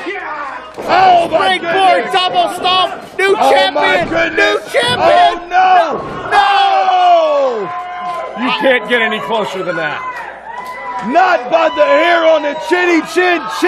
Conard kicks out at the very last second. My God! Unbelievable. And you see the crowd is split in half right now. Some chanting Gory, some chanting Conard. Both these men are completely giving their all tonight. I'll tell you, I know there has to be a winner, but I don't think there's a loser in this match. When you empty the gas tank, it comes down to heart and tenacity, and that's what we're seeing right here. Who will represent Remix Pro? Who will represent Ryse Wrestling? And for the first time ever, that will be one in the same. Wait a second. What is going on here? Wait a minute, that's David. Is that Wallace? David Wallace. You can What is see the him. gavel doing in here? Come on, get this Nimrod out of the ring. Are you kidding me? Come on! Wallace is going to try to ruin this main event. Damn it. Wait a minute. Wait a second, that's the Grindhouse. That is the Grindhouse, the Beastman, Shirley Doe, and that maniacal young lady, Megan. David Wallace has ruined this title-for-title matchup. That selfish bastard David Wallace has ruined it for us all. Call it ruining. I say he still has the game plan, but wait a second. The White Trash Messiah, Ron Mathis, coming in, wielding a steel chair. Headless Horsemen reunion. Headless Horsemen reunion.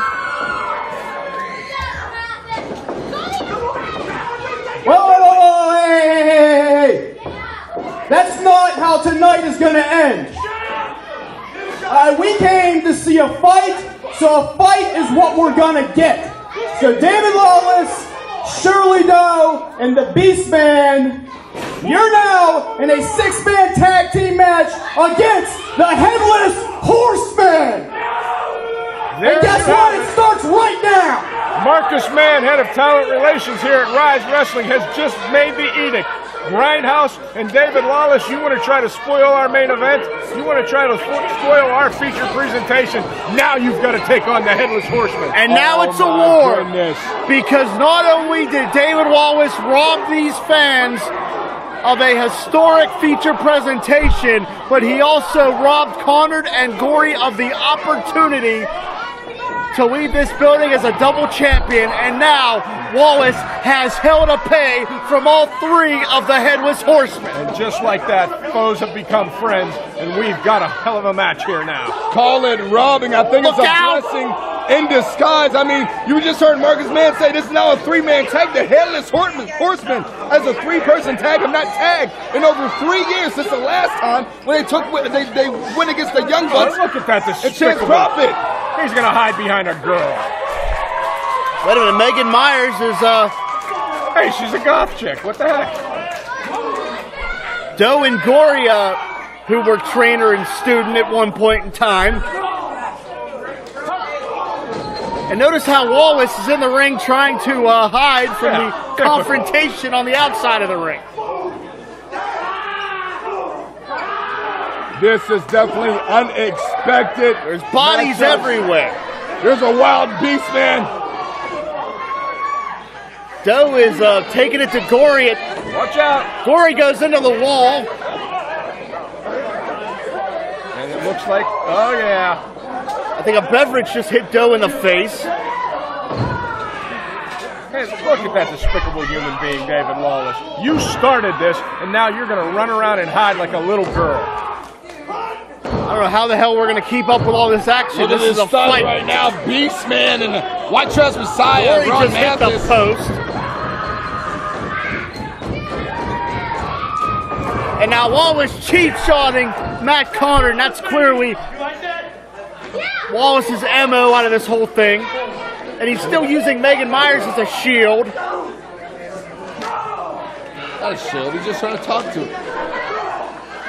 Yeah, well, goth chicks don't like warriors either. He's trying to keep her safe, you know? That's what he's trying to do to you until your case went a little too far out of your pay grade. Don't you worry about my pay grade, son. I've made more money in this business in a day than you've made in a year. Wait a minute, Mathis and the Beastman, we've got a bell. It's an official contest.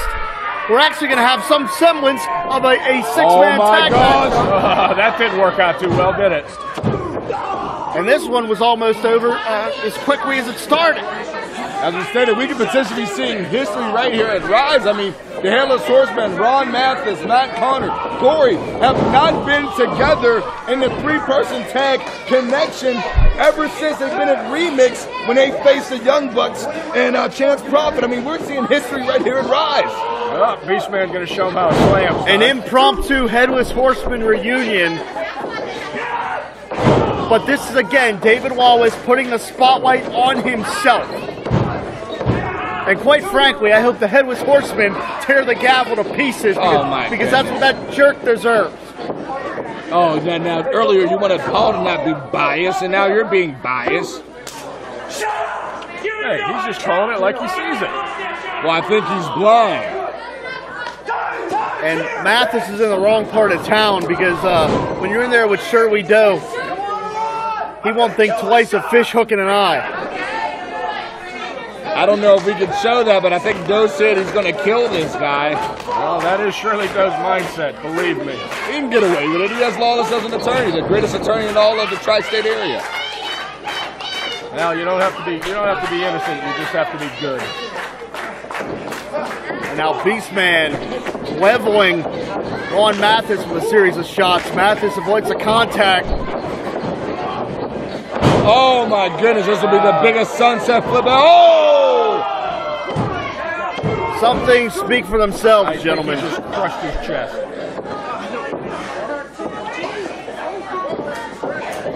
Did you guys ever think that you would see just such an... Pretty much, I really never thought that I would actually see the Headless Horsemen as a 3-person unit ever again, let alone here tonight, which is supposed to be a title versus title, remix versus Ryse title match. And all of a sudden we see that here.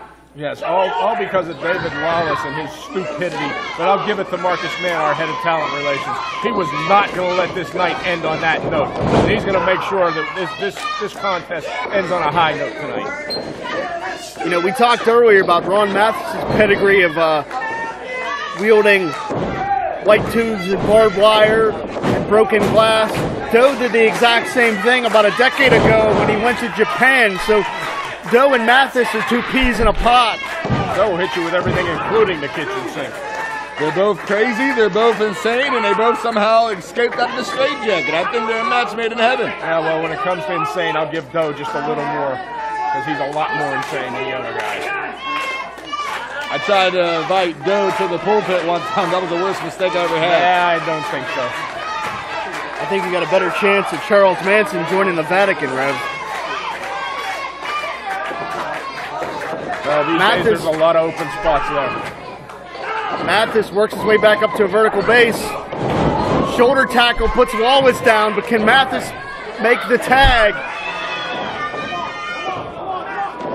And Doe is so, I mean, his ring psychology truly is second to none. The first thing he did was halt the momentum and halt the progress of Ron Mathis to make a tag. I mean, that speaks of just his ring. Oh, my goodness.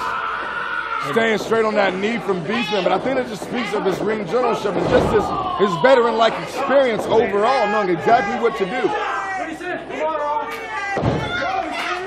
And this is a situation where Mathis finds himself on the canvas with a Neanderthal wrenching on his leg. You know, we call Doe maniacal, we call him crazy, but you know what? So far he has been the only man who's ever been able to control the Beastman. So that just says something right there for his psyche. Did I mention I hope that Wallace gets punched right in the mush like that? Well, I think it just happened, man.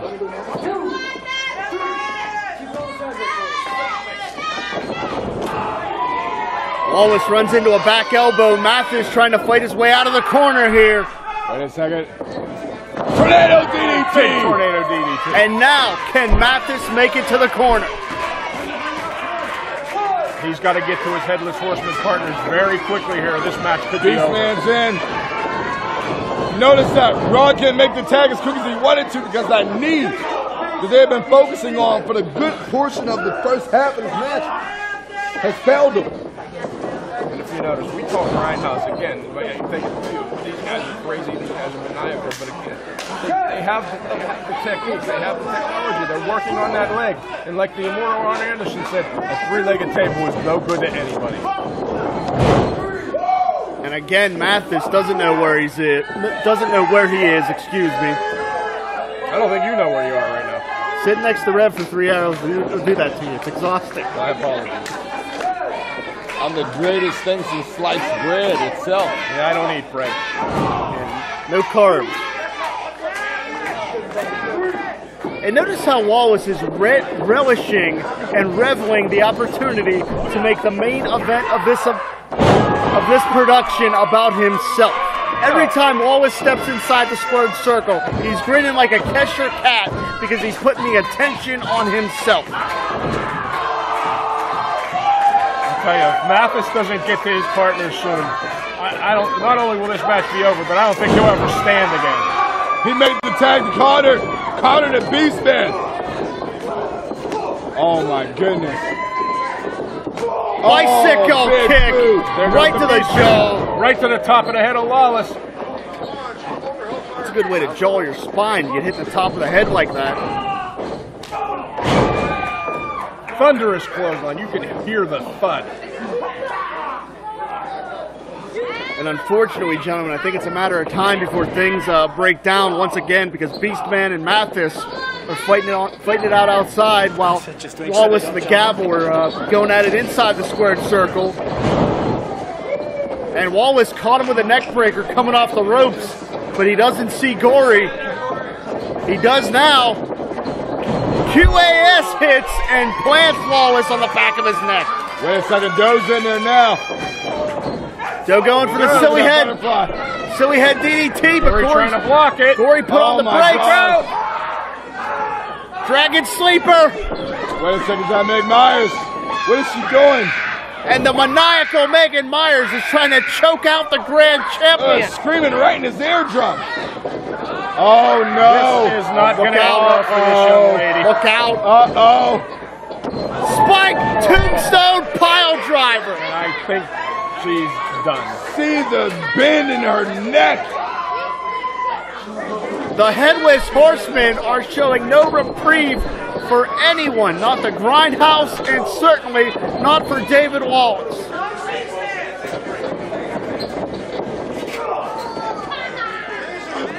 Misdirection. Beastman went after Gory, didn't see Conard. They're trying to get that sleeper hooked in. Oh my goodness, Beastman a little bit too strong for it. Conard delivering that big boot right across the jaw, but wait a second. It did not phase the big man.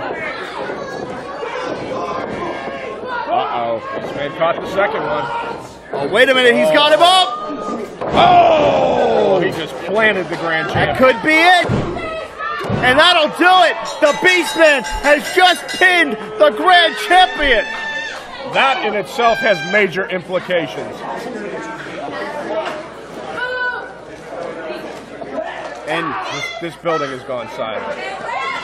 Wait a second, they're not done. The Grindhouse is not content. They want to terrorize this entire building. Chairs are everywhere, Shirley. And with a chair. I don't think a bell matters. Beastman with a chair. The official matchup was secondary. Clearly, these guys are here to hurt the Headless Horsemen. They want to make a statement at the expense of the grand champion. Wait a minute. Doe is calling David Lawless into the ring. What is going to happen? It's not over. Wait a second.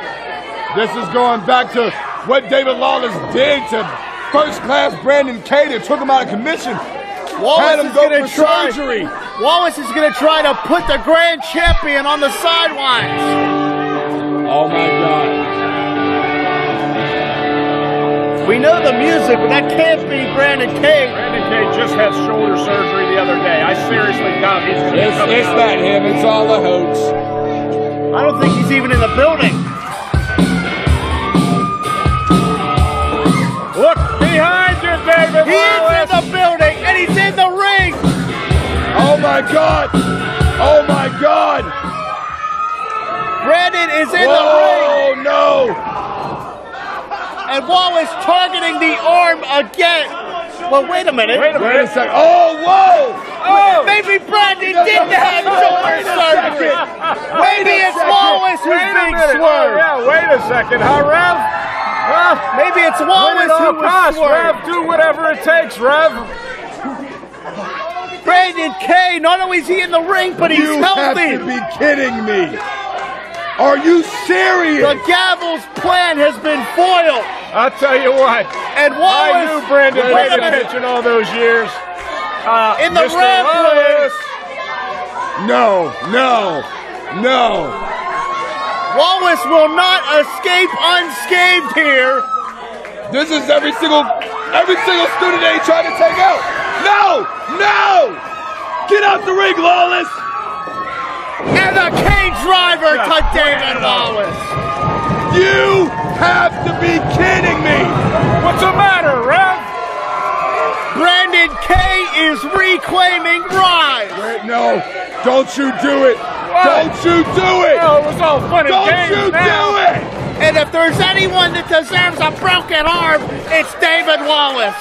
You sick pieces of crap! Here comes the main event now.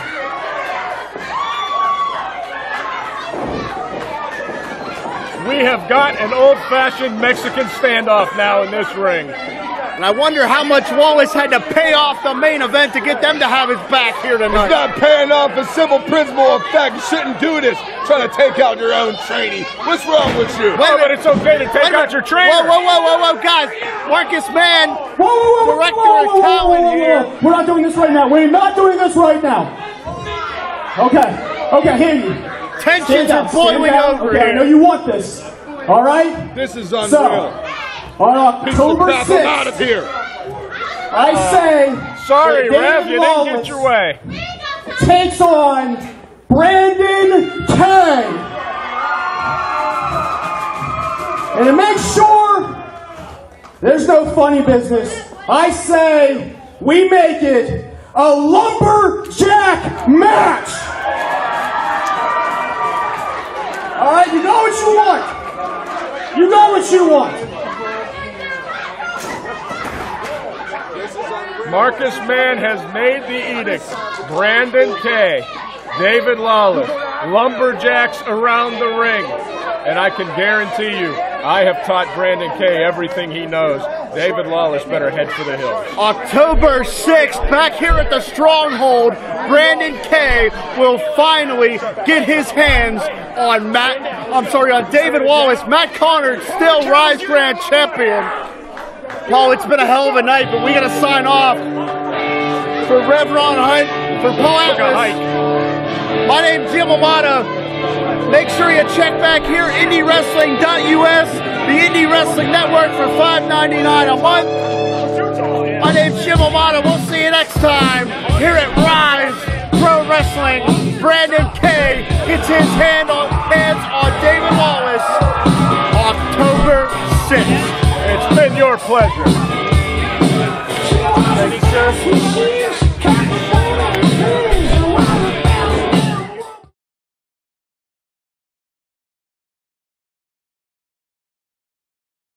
Sidekick Media Services. We are your sidekick in business for social media, video production, and more. Find out more at sidekickmediaservices.com.